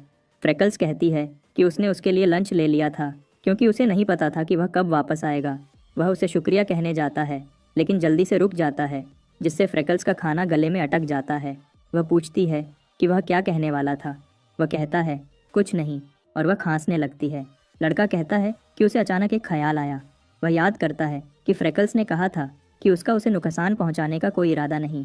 वह कहता है कि अगर वह झूठ नहीं बोल रही थी और अगर उसके जाने पर सचमुच उसे दुख होगा तो शायद वह उस पर थोड़ा सा भरोसा कर सकता है। एकदम से फ्रेकल्स का खाना ज़मीन पर गिर जाता है और वह भी गिरने लगती है। जॉन देखता है कि खाने का कैन गिरकर रोल करने लग जाता है। बॉम उससे पूछता है कि क्या वह ठीक है। वह उसे खुद को संभालने को कहता है। ऐसा लग रहा है जैसे फ्रेकल्स की तबीयत ज़्यादा ख़राब है। बॉम कहता है कि उसके सिम्टम्स अच्छे नहीं लग रहे और उसे दवा की ज़रूरत है, लेकिन प्रॉब्लम यह है कि उन्हें इसके लिए सरफेस पर जाना होगा क्योंकि यहाँ दवा नहीं है। फ्रेकल्स कहती है कि वह ठीक है, सिर्फ उसके लिए सरफेस पर जाने की ज़रूरत नहीं। बॉम उसे चुप होने को कहता है और कहता है कि अगर अभी दवा नहीं मिली तो उसकी हालत और ख़राब हो जाएगी। जॉन क्यूरियस होकर पूछता है कि कैसे, बिना दवा के उसकी हालत कैसे ख़राब होगी। बॉम सोचने लगता है कि इसे कैसे समझाए, लेकिन तभी मोल अंदर आता है और कहता है कि बॉस बॉम को बुला रहा है। मोल जॉन को देखता है और एक लंबी सांस लेता है। वह उसकी तस्वीर निकालकर कहता है कि उसे समझ नहीं आता कि इतने छोटे बच्चे के साथ इतना कुछ क्यों करना पड़ रहा है, जबकि वह अपने चाकू से आसानी से उसका खात्मा कर सकता है। मोल कहता है कि उसे ऑर्डर्स मिले हैं कि बॉम जख्मी लोगों का इलाज करे और उसे जल्दी करना होगा। बॉम उसे बताने की कोशिश करता है कि वह नहीं कर सकता, लेकिन मोल को लगता है कि बॉम उसकी डिसरिस्पेक्ट कर रहा है। वह उससे पूछता है कि क्या डॉक्टर बॉस के खिलाफ जाने का प्लान बना रहा है। बॉम कहता है कि उसका वह मतलब नहीं था। वह दूसरे पेशेंट्स का इलाज भी करेगा, लेकिन पहले फ्रेकल्स का इलाज करेगा क्योंकि उसे अभी इलाज की ज़रूरत है। फ्रेकल्स जल्दी से उठकर कहती है कि वह ठीक है और अगर वे उसे बताएं कि दवा कहाँ है तो वह खुद सरफेस पर जाकर ढूंढ लेगी। बॉम उसे समझाने की कोशिश करता है कि इस हालत में वह सरफेस पर सर्वाइव नहीं कर पाएगी। मोल कहता है कि उसे समझ आ गया कि उसे क्या करना है और काश उन्होंने पहले बताया होता। मोल एकदम से अपना चाकू निकालता है और एकदम से फ्रेकल्स के पेट में घुसा देता है और कहता है कि अगर उसे पहले पता होता तो वह पहले इसका काम आसान कर देता। फ्रेकल्स के पेट में अचानक तेज़ दर्द होता है। सब यह देखकर शॉक हो जाते हैं, यहाँ तक कि जॉन को भी अंदाज़ा नहीं था कि ऐसा भी हो सकता है। मोल चाकू निकाल देता है जिससे फ्रेकल्स ज़मीन पर गिर जाती है। बॉम जल्दी से उसके पास दौड़ता है। बाकी सब देखते ही रह जाते हैं। फ्रेकल्स के पेट से बहुत ज़्यादा खून बहने लग जाता है और खून जॉन की तरफ बढ़ता है जो उसे देख रहा होता है। उसकी नज़र फ्रेकल्स पर टिकी है। वह कहता है कि वह फील कर सकता है उसकी ज़िंदगी धीरे धीरे ख़त्म हो रही है। जैसे जैसे खून और बहता है, जॉन कहता है कि इंसान इतनी आसानी से मर सकते हैं। वह देखता है कि फ्रेकल्स की लाइफ फोर्स हर सेकंड के साथ कम होती जा रही है और उसके अंदर कुछ खुलने लगता है। तभी फ्रेकल्स जॉन को अपनी उंगली से टच करती है। जॉन के जज्बात एकदम बदल जाते हैं। वह उससे पूछती है कि वह इतना सीरियस क्यों है। जॉन कुछ बोल नहीं पाता और वह कहती है कि उसे यकीन है कि जॉन ने कहा था कि उसे किसी के जाने से फ़र्क नहीं पड़ेगा। और फिर फ्रेकल्स की बॉडी से सारी जान निकल जाती है और उसका बेजान हाथ ज़मीन पर गिर जाता है। सब समझ जाते हैं कि वह मर चुकी है, लेकिन कोई कुछ बोल नहीं पाता। मोल एक आदमी से बोलता है कि यह सब बहुत फिजूल था। उसे इस बात का ज़रा भी एहसास नहीं कि उसने एक इंसान की जान ले ली है। बॉम गुस्से से कांपने लगता है और पूछता है कि वह इतना पत्थर दिल कैसे हो सकता है जब उसने अभी एक इंसान को मार दिया है। बॉम को एक बात समझ आ गई है कि मॉन्स्टर्स सिर्फ सरफेस पर नहीं होते। उसे जालिम अंदाज में मोल कहता है कि वह ज़्यादा होशियार बनने की कोशिश कर रहा है। मोल कहता है कि यह करना ज़रूरी था। अगर बॉम उसके साथ सरफेस पर चला जाता तो वे लोग अपने इकलौते डॉक्टर को खो देते और वह अपने डॉक्टर को सिर्फ एक इंसान को बचाने के लिए नहीं खो सकता। उन सबको मोल का शुक्रगुजार होना चाहिए, क्योंकि इस तरह मरना मॉन्स्टर्स के हाथों खाए जाने से ज़्यादा बेहतर है। जॉन अभी भी फ्रेकल्स की लाश के पास खड़ा है। मोल देखता है कि वह हिल नहीं रहा। वह शैतानी तरीके से हंसता है और पूछता है कि क्या वह डर गया है। मोल कहता है कि जॉन ऐसा बिहेव कर रहा था जैसे वह बहुत टफ है। जॉन उसकी तरफ मुड़ता है और उसे गुस्से वाली नज़र से देखता है। मोल के हाथों को देखते हुए उसे पता लगता है कि उसने चाकू पकड़ा हुआ है। जॉन कहता है कि लगता है कि मोल ने पिक्चर कहीं खो दी है। मोल को एहसास होता है कि जॉन सही कह रहा है। वह मुड़ता है और कहता है कि उसने पिक्चर शायद तब गिरा दी जब उसने चाकू उठाया था। जॉन अपनी पोजीशन चेंज कर लेता है। मोल जॉन को नीचे से आते हुए देखकर पूछता है कि अब वह क्या करेगा।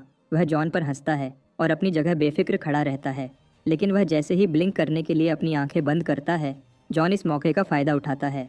मोल फिर उससे पूछता है कि क्या वह उस पर अटैक करेगा, लेकिन अचानक उसे समझ नहीं आता कि जॉन कहाँ से कहाँ निकल गया। वह आंखें खोलता है और जॉन कहता है हाँ, वह सीधा उसके चेहरे पर अटैक करेगा। यह कहकर जॉन उसके चेहरे पर एक ज़ोरदार पंच मारता है जिससे उसका चेहरा अंदर घुस जाता है। मोल के आदमियों को समझ नहीं आता कि इतनी जल्दी यह सब कैसे हो गया। वे कुछ करते इससे पहले जॉन तेज़ी से आगे बढ़ता है और मोल तक पहुंचता है जो हवा में उड़ रहा होता है। वह उसके चेहरे पर एक और पंच मारता है। इस तरह वह एक डेडली अटैक कर लेता है। मोल हवा में ही गोल गोल घूमता है और चाकू हवा में उड़ जाता है। जॉन एक बार फिर से जंप करता है और उड़कर मोल को एक और पंच मारता है। मोल का सिर दीवार से टकराता है और सारी दीवार टूट जाती है। जॉन मोल को पकड़ लेता है और हवा में गिरता हुआ चाकू नीचे आता है। जॉन चाकू हवा में पकड़ लेता है और उसे सही से पकड़ लेता है। बाकी सब डर के मारे देखते हैं, लेकिन जॉन वह चाकू मोल के गले पर रख देता है जिससे उसका खून बहने लगता है। जॉन उसे देखता है तो उसे फील होता है कि यह आदमी मेंटली मर चुका है। जॉन कांपने लगता है और कहता है कि यह बंदा तो बंदर से बहुत कमज़ोर है। जब उसने मोल पर पहला अटैक किया, उसे पता चल गया था कि मोल ने उसके मुक्के का जवाब दिया। वह कहता है कि अगर उसे पता होता कि यह इतना कमज़ोर है तो वह पहले ही उससे पिक्चर छीन लेता। अगर जॉन ने पहले मोल को सबक सिखाया होता तो शायद फ्रेकल्स आज जिंदा होती, क्योंकि मोल कुछ कर ही नहीं पाता। जॉन मोल की जान लेने वाला होता है तो उसे दिमाग में अपने बाप की आवाज़ सुनाई देती है जो कहता है कि उसे मार देना चाहिए। जॉन का दिल बदल जाता है, लेकिन बाप की सिखाई हुई बातें उसे मारने के लिए फोर्स करती हैं। उसके बाप ने उसे सिखाया था कि दुश्मनों पर रहम करने की ज़रूरत नहीं है, उन सबको मारना होगा। जॉन के अंदर मोल को मारने का इरादा और पक्का होता जाता है और उसे अपना दिल हर सेकंड के साथ धड़कता हुआ फील होता है, जैसे वह बहुत नर्वस हो गया हो। वह चाकू को और मजबूती से पकड़ता है, लेकिन तभी बॉम उसे चिल्लाकर रुकने को कहता है। जॉन मुड़कर उसे देखता है। बॉम समझाता है कि अगर उसने उसे मारा तो वह सारी ज़िंदगी इस बात को नहीं भूल सकेगा। जॉन पूछता है कि बॉम क्या कहना चाह रहा है और कहता है कि उसे मोल की फ़िक्र नहीं करनी चाहिए। बॉम कहता है कि उसे मोल की फ़िक्र नहीं है, बल्कि जॉन की है। अगर उसने मोल को मार दिया तो वह भी उस जैसा हो जाएगा। जॉन कंफ्यूज हो जाता है लेकिन बॉम्ब उसे कहता है कि सोच समझ कर देखे, क्या उसे मारना ज़रूरी है। जॉन चाकू में अपनी परछाई देखता है और बाप से पूछता है कि क्या दुश्मनों को मारना ज़रूरी है। जॉन कहता है कि अगर वह उन्हें मौत के करीब लाकर छोड़ दे तो वे उससे डर जाएंगे और दोबारा अटैक नहीं करेंगे। लेकिन उसका बाप हंसता है और कहता है कि ऐसी कमज़ोर सोच के साथ वह एक हफ्ता भी नहीं जी पाएगा। शायद जॉन इंसानों को मारने से डरता है। जॉन उसे कहता है कि ऐसा कुछ नहीं है, वह किसी की जान नहीं लेगा क्योंकि वह कभी अपने बाप या मोल जैसा नहीं बनना चाहता। भले ही तबाही उसके बताने के मुताबिक आई है, लेकिन अब वह अपनी ज़िंदगी अपने तरीके से गुजारेगा। वह अपने बाप की तरह लोगों को मारने नहीं जाएगा, सिर्फ इसलिए क्योंकि वे उसे पसंद नहीं, क्योंकि यह सिर्फ बुरे लोग करते हैं। जॉन चाकू छोड़ देता है और अब उसका हाथ भी कांप नहीं रहा। बॉम्ब खरुश हो जाता है और कहता है कि उसने सही फैसला किया। जॉन उसे कहता है कि यह उसकी बातों की वजह से नहीं, बल्कि उसे लगता है कि अगर उसने उसे मारा तो वह भी उसी जैसा हो जाएगा, और उसे मारने की कोई खास वजह नहीं है क्योंकि उसे फ़र्क नहीं पड़ता कि फ्रेकल्स हो या ना हो। अगर वह जिंदा भी होती तो उसकी माँ को ढूंढने के मिशन में वह हेल्प नहीं करती। जॉन का ध्यान भटकता देखकर अचानक मोल का एक हेंचमैन पीछे से डंडा लेकर जॉन पर अटैक करता है और कहता है कि अब जॉन को मारने का सही मौका है क्योंकि अब उसके पास चाकू भी नहीं है। जैसे ही मोल का चेला बैट लेकर अटैक करने आता है, जॉन उसका हाथ पकड़कर पीछे खींचता है, जिससे उसका बैट जॉन की जगह मोल के फेस पर जाकर लगता है। जॉन फिर उसका हाथ छोड़ देता है और घूमकर उसे पीछे से एक जोरदार पंच मारता है। इस पंच से वह गिरने लगता है और तभी जॉन उसे लात मारकर और दूर गिरा देता है। वह बी कट के सामने गिरता है जो उसे देख रहा होता है। बी कट कुछ उठाने के लिए हाथ बढ़ाता है और जॉन पूछता है कि वह क्या कर रहा है। वह जॉन की माँ की तस्वीर उठाता है और कहता है कि यह शायद उसके लिए खास तस्वीर है। जॉन आगे बढ़ता है और कहता है कि हाँ, बहुत खास है। तो वह क्या करना चाहता है? बी कट को लगता है कि शायद जॉन उस पर भी अटैक करेगा, तो वह एक रुमाल निकालकर तस्वीर साफ करने लगता है और फूंक मारकर पिक्चर जॉन को दे देता है। आखिर में कहता है कि उसे इसका ख्याल रखना चाहिए, जबकि उसके हाथ डर से कांप रहे होते हैं। जॉन तस्वीर लेता है और बॉम्ब और बाकियों के पास वापस जाता है। वह फ्रेकल्स की ढकी हुई लाश को देखता है और उसे देखकर अपनी फीलिंग्स को समझ नहीं पाता। बॉम्ब उसे कहता है कि उसे वह छोटी लड़की कहीं नहीं दिख रही और हारू का भी कोई अता पता नहीं। बॉम्ब ने थोड़ी देर पहले सुना था कि उसका गार्डियन उसे वॉशरूम ले जा रहा है। वैसे अच्छा हुआ कि वह लड़की यहाँ नहीं थी, वरना यह सब देखकर वह परेशान हो जाती। इतने में ही मोल का एक और चेला, जिसका नाम मारियो होता है, कहता है कि अगर जॉन इतनी आसानी से उन्हें हरा सकता था तो पहले कुछ क्यों नहीं किया। जॉन कहता है कि मोल ने उससे एक चीज़ छीन ली थी। मारियो पूछता है कि क्या वह उस तस्वीर की बात कर रहा है और मजाक के अंदाज में पूछता है कि जॉन एक तस्वीर के लिए इतना कुछ क्यों कर रहा है। जॉन कहता है कि यह उसके लिए बहुत ज़रूरी है। यह बात सुनकर मारियो को डर लग जाता है। जॉन तस्वीर को देखता है, फिर बॉम्ब से कहता है कि उसे एक चीज़ पूछनी थी। वह सबको तस्वीर दिखाता है और पूछता है कि क्या उन्होंने कभी इस जैसा फूल देखा है, लेकिन किसी ने ऐसा फूल पहले नहीं देखा था। ग्लासेस वाली लड़की पूछती है कि यह तस्वीर कहाँ ली गई थी। जॉन कहता है कि उसे कोई आइडिया नहीं। गार्डियन कहता है कि अगर इंटरनेट होता तो यह मुश्किल नहीं होता, लेकिन सिर्फ तस्वीर देखकर यह जगह ढूंढना बहुत मुश्किल होगा। बॉम्ब जॉन से पूछता है कि उसे इस जगह का पता क्यों लगाना है, आखिर वहाँ ऐसा क्या है। जॉन कहता है कि इस जगह का पता लगाना बहुत ज़रूरी है और वह वहाँ जाने का प्लान बना रहा है। सब चुप हो जाते हैं। बॉम्ब कहता है कि उसने जॉन को फाइट करते देखा है। जॉन काफ़ी पावरफुल है, लेकिन यह बात ध्यान में रखना ज़रूरी है कि अर्थ मॉन्स्टर्स से भरी हुई है, वहाँ सर्वाइव करना मुश्किल होगा। जॉन बॉम्ब की बात से इनकार करता है और कहता है कि वह सर्वाइव कर सकता है। तभी एक आदमी हुड पहने उन्हें देख रहा होता है। जॉन नीचे देखता है और कहता है कि उसे नहीं पता था कि यहाँ किसी को भी तस्वीर वाली जगह के बारे में नहीं पता होगा। तभी स्कार कमरे में आता है और कहता है कि यहाँ तो हाल ख़राब हो गया। वह जॉन की तरफ देखता है और कहता है कि उसने मोल को पिक्चर संभाल कर रखने को कहा था, लेकिन वह इतना सिंपल ऑर्डर भी फॉलो नहीं कर सका। वह अपनी शर्ट की स्लीव झटकता है और कहता है कि इस सब का कोई फ़ायदा नहीं, और अब जब बात यहाँ तक बढ़ गई है वह अब एक अलग तरीका यूज़ करेगा। सबवे से बाहर सरफेस पर मॉन्स्टर्स हर एक चीज़ तबाह कर चुके होते हैं और बिल्डिंग्स खंडहर बन चुके होते हैं। एक गली में किसी चीज़ का साया नज़र आता है। तभी गली में से एक मॉन्स्टर निकलता है और अपने हाथों से खूंखार क्लॉ निकालकर सबवे की तरफ बढ़ता है। यहाँ सबवे में अजीब हालात बने होते हैं। वहाँ कुछ लोग बात कर रहे होते हैं कि उनके पास काफ़ी लकड़ी है, वे आसानी से कुछ पका सकते हैं। तभी एक आदमी लाइटर जलाता है और तुरंत आग भड़क उठती है। हारू इसे कंफ्यूज होकर देखती है। छोटी लड़की बाथरूम से बाहर आती है और कहती है कि यहाँ सब अजीब हैं, कोई टॉयलेट यूज़ करने के बाद फ्लश नहीं करता। हारू एकदम हंसती है और कहती है कि ऐसा उन्हें मजबूरन करना पड़ता है क्योंकि फ्लश का सिस्टम ख़राब है। वहाँ एक आदमी, जिसे शायद पहले इंट्रोड्यूस नहीं किया गया, कहता है कि अब देर हो चुकी है और उसे उन्हें वापस भेजना होगा। हारू उसे घूरती है कि वह क्या बड़बड़ा रहा है। फिर वह कहता है कि ऐसा मत करो। वह भी सरवाइव करने की पूरी कोशिश कर रहा है। ऐसा लग रहा था जैसे वह आदमी पागल हो गया हो। अचानक जो आदमी खाना पका रहा है उसके पॉट में कुछ गिरता है। वह अपने दोस्त से पूछता है कि क्या उसने कुछ डाला। उसका दोस्त कहता है कि फिजूल बातें न करो और जल्दी से खाना बनाओ। आदमी सोचता है कि शायद उसका वहम था।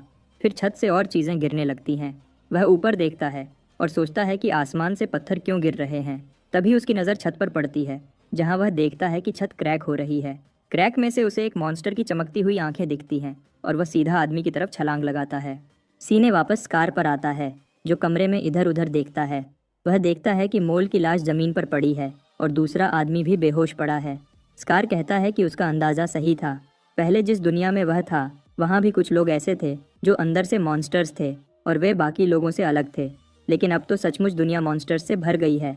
स्कार का चेला कहता है कि उसे जॉन से संभल कर रहना होगा, क्योंकि वह दिखने में जितना लगता है उससे कहीं ज़्यादा ताकतवर है। स्कार उसे जोर से बाजू मारकर चुप कराता है और वह दूर जा गिरता है। स्कार कहता है कि किसी के उसे बताने की ज़रूरत नहीं कि क्या करना है क्या नहीं, और वैसे भी उसे जॉन की ज़रूरत है।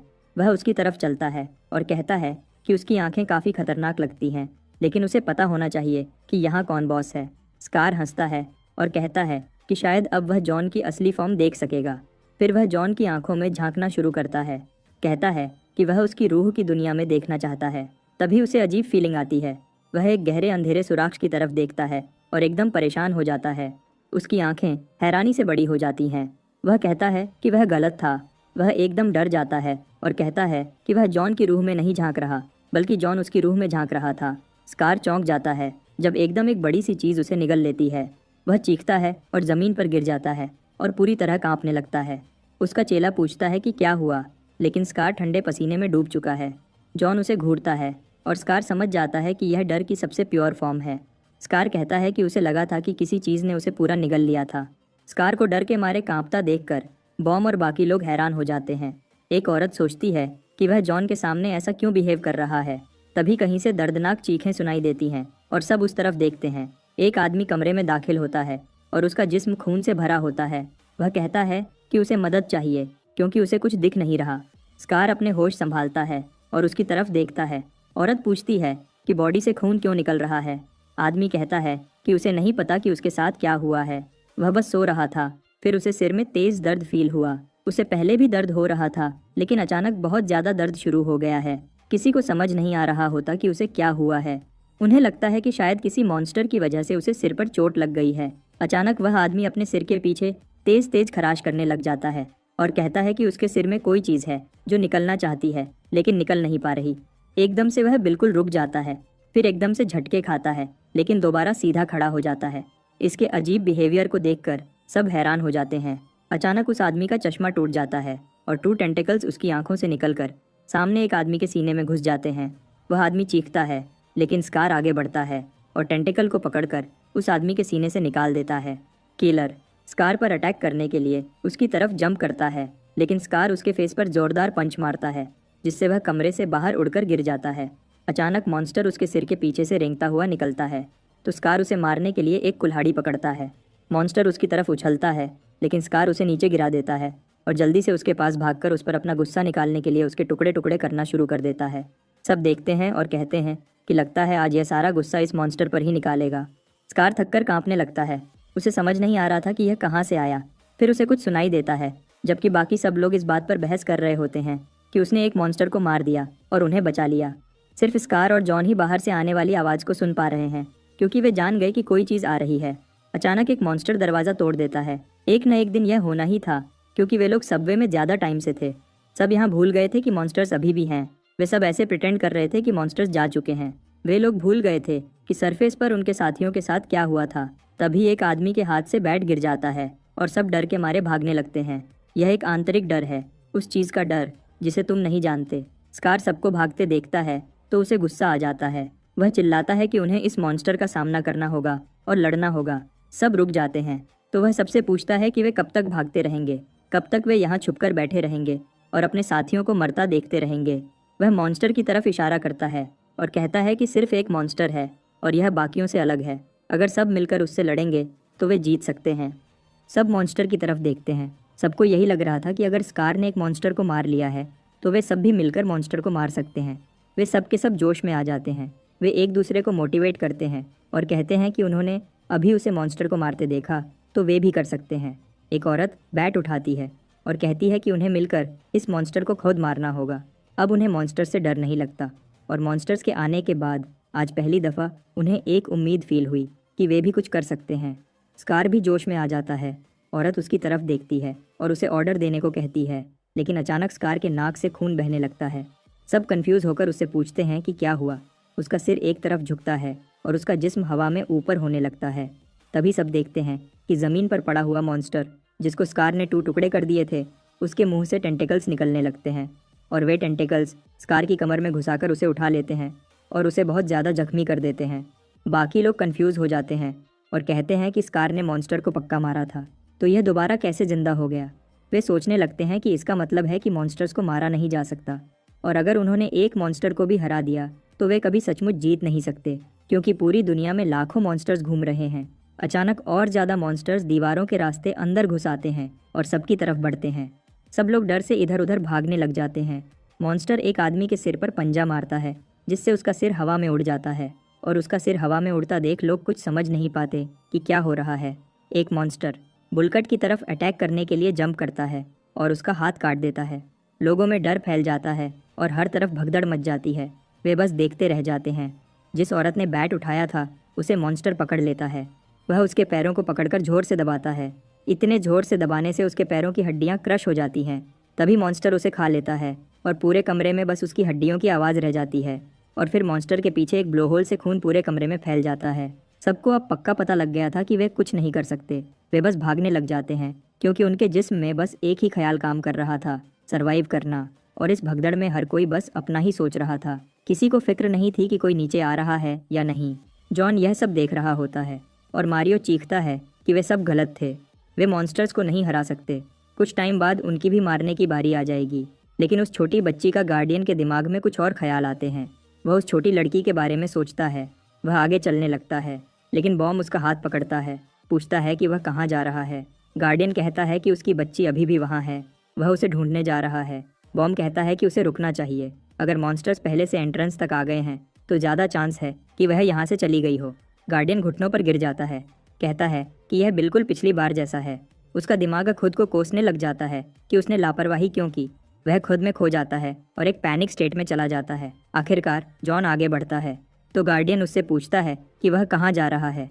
जॉन दरवाजे के पास पहुँचता है। सबकी नज़रें उस पर टिक जाती हैं। वे सोच रहे होते हैं कि वह क्या करने वाला है। बॉम्ब उसे रोकने के लिए भागता है, लेकिन देर हो चुकी है। जॉन बाहर निकल जाता है। वह धीरे धीरे स्कार के आदमियों के पास से गुजरता है, जो घबराकर एक दूसरे से लड़ रहे होते हैं। जॉन आगे बढ़ता है, फिर अपना फाइटिंग स्टांस ले लेता है और दिखाता है कि वह अब जंग शुरू करने वाला है। सबवे में दूसरी तरफ एक औरत ज़मीन पर पड़ी है और एक मॉन्स्टर उसे खा रहा होता है। हारू और छोटी बच्ची एक टेबल के नीचे छुप जाती हैं। बच्ची बहुत डर जाती है और रोने लगती है। हारू उसे चुप रहने को कहती है, क्योंकि अगर वह शोर करेगी तो वे पकड़े जाएंगे। लड़की यह सुनकर जल्दी चुप हो जाती है। हारू उस पर गुस्सा करने के लिए माफ़ी मांगती है और कहती है कि अगर वे पकड़े गए तो मारे जाएंगे। छोटी बच्ची हारू का हाथ पकड़ लेती है और डर से कांपने लगती है और लगातार रोए जा रही है। हारू को उस बच्ची पर तरस आ जाता है। वह सोच रही थी कि उसे यहीं छोड़ जाए और अपनी जान बचाए, लेकिन अब वह अपना फैसला बदल लेती है और लड़की से कहती है कि वह उसके बिल्कुल पास रहे। तभी एक आदमी उस औरत की लाश को देखते हुए पूछता है कि हारू और लड़की का क्या प्लान है। हारू कहती है कि उन्हें यहाँ से भागना होगा। आदमी पूछता है कि वे कहाँ जाएं, क्योंकि भागने की कोई जगह नहीं है। हारू कहती है कि जीने के लिए कोशिश तो करनी पड़ेगी और कहीं ना कहीं तो जगह मिल ही जाएगी। आदमी उसे याद दिलाता है कि सरफेस पर हर जगह मॉन्स्टर्स हैं और अब जो उनके पास एक सेफ जगह थी वह भी छीन ली है। लेकिन हारू फिर भी सोचती है कि वह सरवाइव कर सकती है। हारू कहती है कि चाहे जो भी हो, वह बेवकूफ़ों की तरह अपनी मौत का इंतज़ार नहीं करेगी। आदमी हैरान होता है और उसे लगता है कि उसे ऐसा नहीं कहना चाहिए था। एक छोटी लड़की में इतनी हिम्मत है। वह कहती है कि चाहे कुछ भी हो वह सरवाइव करेगी।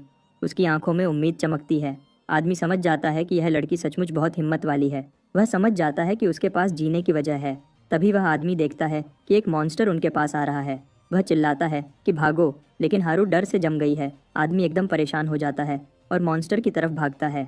असल में उस आदमी के पास जीने की कोई वजह नहीं है। वह हारू को भागने को कहता है, लेकिन जब देखता है कि वह तो पहले से गायब है। यह सब इतनी तेजी से होता है कि उसे समझ ही नहीं आता। वह उसके सामने हीरो बनना चाहता था, लेकिन अब कुछ नहीं हो सकता। मॉन्स्टर उसे चीर फाड़ कर खा जाता है और उस आदमी के चीखने की आवाज़ सुनाई देती है, लेकिन हारू आंखें बंद करके आगे भागती रहती है। दूसरी तरफ स्कार के आदमियों का बुरा हाल हो चुका होता है। तभी एक आदमी मॉन्स्टर से सवाल पूछने की कोशिश करता है। शायद वह डर से पागल हो गया है, जो मॉन्स्टर से बात करने की कोशिश कर रहा है, लेकिन इसकी बातों से मॉन्स्टर पर कोई फर्क नहीं पड़ रहा। पहले वाली औरत भी मॉन्स्टर को बुरी तरह चाकू मारने लगती है, लेकिन वह थक जाती है और देखती है कि मॉन्स्टर के सारे जख्म ठीक हो रहे हैं। मॉन्स्टर उस आदमी को पकड़ लेता है जो सवाल पूछ रहा था। तभी औरत मौका देखकर जमीन पर गिरकर पीछे रेंगने लग जाती है। एक बात तो कंफर्म हो गई है कि वे लोग जीत नहीं सकते। जॉन आगे बढ़ता है, जबकि बॉम्ब अभी भी दरवाजे पर खड़ा होकर उसे वापस बुलाने की कोशिश कर रहा होता है। छोटी लड़की सोचती है कि वह कहाँ जा रहा है, जबकि बाकी लोग नीले टेंटेकल मॉन्स्टर का बंदोबस्त करने की कोशिश कर रहे होते हैं। टेंटेकल स्कार की लाश को जॉन की तरफ घुमाकर फेंकता है। तभी जॉन अपना फाइटिंग स्टांस लेता है। औरत समझ जाती है कि वह लड़ने वाला है, लेकिन उसे लगता है कि वह भी स्कार की तरह मर जाएगा। मॉन्स्टर एक बार फिर स्कार से टेंटेकल्स निकालता है और जब वे जॉन के पास आते हैं, जॉन को ज़रा भी डर नहीं लगता। जैसा उसने ट्रेनिंग में सीखा था वह वैसे ही एक्ट करता है और टेंटेकल्स के नीचे झुककर डॉज करता है और फिर टेंटेकल्स को पकड़ लेता है और ज़्यादा टेंटेकल्स उसकी तरफ आते हैं। वह उन्हें डॉज करता है और पहले पकड़े 2 टेंटेकल्स का इस्तेमाल करके बाकी को उलझा देता है। मॉन्स्टर उसे पीछे से सरप्राइज अटैक करता है, लेकिन जॉन उस अटैक का अंदाज़ा लगा लेता है और दीवार से जंप करके अटैक से बच जाता है। लेकिन मॉन्स्टर के टेंटेकल्स दीवार में फंस जाते हैं। जॉन सेफली खड़ा हो जाता है और अभी भी उसने टेंटेकल्स पकड़े हुए थे, वह उन्हें भी बांध देता है। मॉन्स्टर एक और अटैक करता है। तभी जॉन पहले से 2 बंधे हुए टेंटेकल्स छोड़ देता है। मॉन्स्टर पूरी कोशिश कर रहा है, लेकिन उसका एक भी अटैक काम नहीं कर रहा था। तभी वह एकदम रुक जाता है, क्योंकि जॉन ने उसे पूरी तरह उलझा दिया था, जैसा उसने प्लान किया था। जॉन स्कार के पीछे जाता है और मॉन्स्टर को उसके पीछे से खींचकर निकाल देता है और उसे घूरता है। बॉम्ब हैरान होता है कि आखिर उसने उसे रोक दिया। औरत कहती है कि इससे कुछ नहीं बदलेगा, क्योंकि स्कार ने भी उसे रोका था, लेकिन मॉन्स्टर फिर जिंदा हो गया था। मॉन्स्टर एक खौफनाक आवाज़ निकालता है, जिससे बड़ा मॉन्स्टर धीरे धीरे जॉन की तरफ मुड़ता है। उसके साथ एक छोटा मॉन्स्टर भी होता है। एक मॉन्स्टर सीधा जॉन की तरफ भागता है। जॉन टेंटेकल मॉन्स्टर को ज़मीन पर फेंकता है और दूसरा मॉन्स्टर उसे काटने के लिए आगे आता है। जॉन एकदम उसका मुंह बंद कर देता है। मॉन्स्टर का सारा फ्लो टूट जाता है। उसे समझ नहीं आता कि क्या हुआ। जॉन बड़े मॉन्स्टर की तरफ दौड़ता है। मॉन्स्टर जॉन को दबोचने के लिए अपने हाथ बढ़ाता है, लेकिन जॉन ज़मीन से जंप करके उसके अटैक से बच जाता है और मॉन्स्टर के पीछे लैंड करता है। फिर जॉन एक्स लेने के लिए भागता है ताकि मॉन्स्टर का काम तमाम कर सके। वह जैसे ही कुल्हाड़ी पकड़ता है तो मॉन्स्टर उसका ध्यान भटकाने के लिए अपने ब्लोहोल से खून निकालता है। जॉन खून से काफ़ी भीग जाता है, लेकिन अपना फोकस मॉन्स्टर पर रखता है। फिर वह अपनी आंखें खोलता है। उसकी आंखों में मॉन्स्टर के लिए गुस्सा दिखता है। बाकी सब सोचते हैं कि अब जॉन नहीं बचेगा, लेकिन जॉन ने अटैक डॉज कर लिया और सब हैरान होते हैं कि उसने यह कैसे कर लिया। सबको लगता है कि जॉन लकीली बच गया। वह भले ही अटैक से बच गया है, लेकिन मॉन्स्टर बहुत ज़्यादा पावरफुल है। उसका जिस्म हमेशा रिजेनरेट करता है। मॉन्स्टर्स के खिलाफ लड़ना खुदकुशी करने जैसा है, लेकिन फिर भी किसी में हिम्मत नहीं थी कि जॉन को रोक सके। वे सब बस जॉन को अकेला लड़ते हुए देखते रहे। जॉन अपने कंधे को पकड़ता है और तभी उसे अपने बाप की बात याद आती है, जब उसने कहा था कि इस दुनिया में ऐसा कोई नहीं है जो हमेशा जिंदा रहेगा, सब मरेंगे। मॉन्स्टर्स उस पर अटैक करने के लिए दोबारा उसकी तरफ भागते हैं और साथ ही उसके बाप की बातें उसके दिमाग में चलती रहती हैं। हर जिंदा चीज़ के लिए एक सोर्स होता है जहाँ से उसकी ज़िंदगी शुरू होती है। जैसे ही मॉन्स्टर जॉन के पास आता है, सबके दिल की धड़कनें डर से तेज़ हो जाती हैं। उसका बाप कहता था कि उस सोर्स को निशाना बनाओ जो सारी पावर प्रोवाइड करता है। उसका बाप उसे एक फूल की पत्ती तोड़कर एग्जाम्पल देता है। बाप कहता है कि अगर यह जॉन है तो उसे पता होगा कि क्या हो रहा है। दोनों मॉन्स्टर्स उस पर अटैक करते हैं, लेकिन वह सही टाइम पर हवा में जंप करके दोनों के अटैक से एक साथ बच जाता है। उसका बाप कहता है कि जॉन फील कर सकता है कि उनकी ज़िंदगी कहाँ से शुरू होती है। जॉन मॉन्स्टर के पीछे रुकता है, जैसे फूल की रूट्स ज़मीन में होती हैं और सब एक सीड से बनते हैं। अगर रूट्स निकाल दो तो फूल मर जाता है। जॉन मॉन्स्टर के पीछे आकर उसके वीक पॉइंट्स देखता है और फिर अपना वेपन रेडी करता है और पूरी पावर के साथ मॉन्स्टर की कोर पर अटैक करता है। जॉन का अटैक सही लगता है और बड़ा मॉन्स्टर कुछ पल में एक लिक्विड जैसी शेप में घुल जाता है और छोटा होकर एक अजीब पत्थर जैसा बन जाता है। जॉन यह सब करके बहुत थक जाता है और उसे देखता है।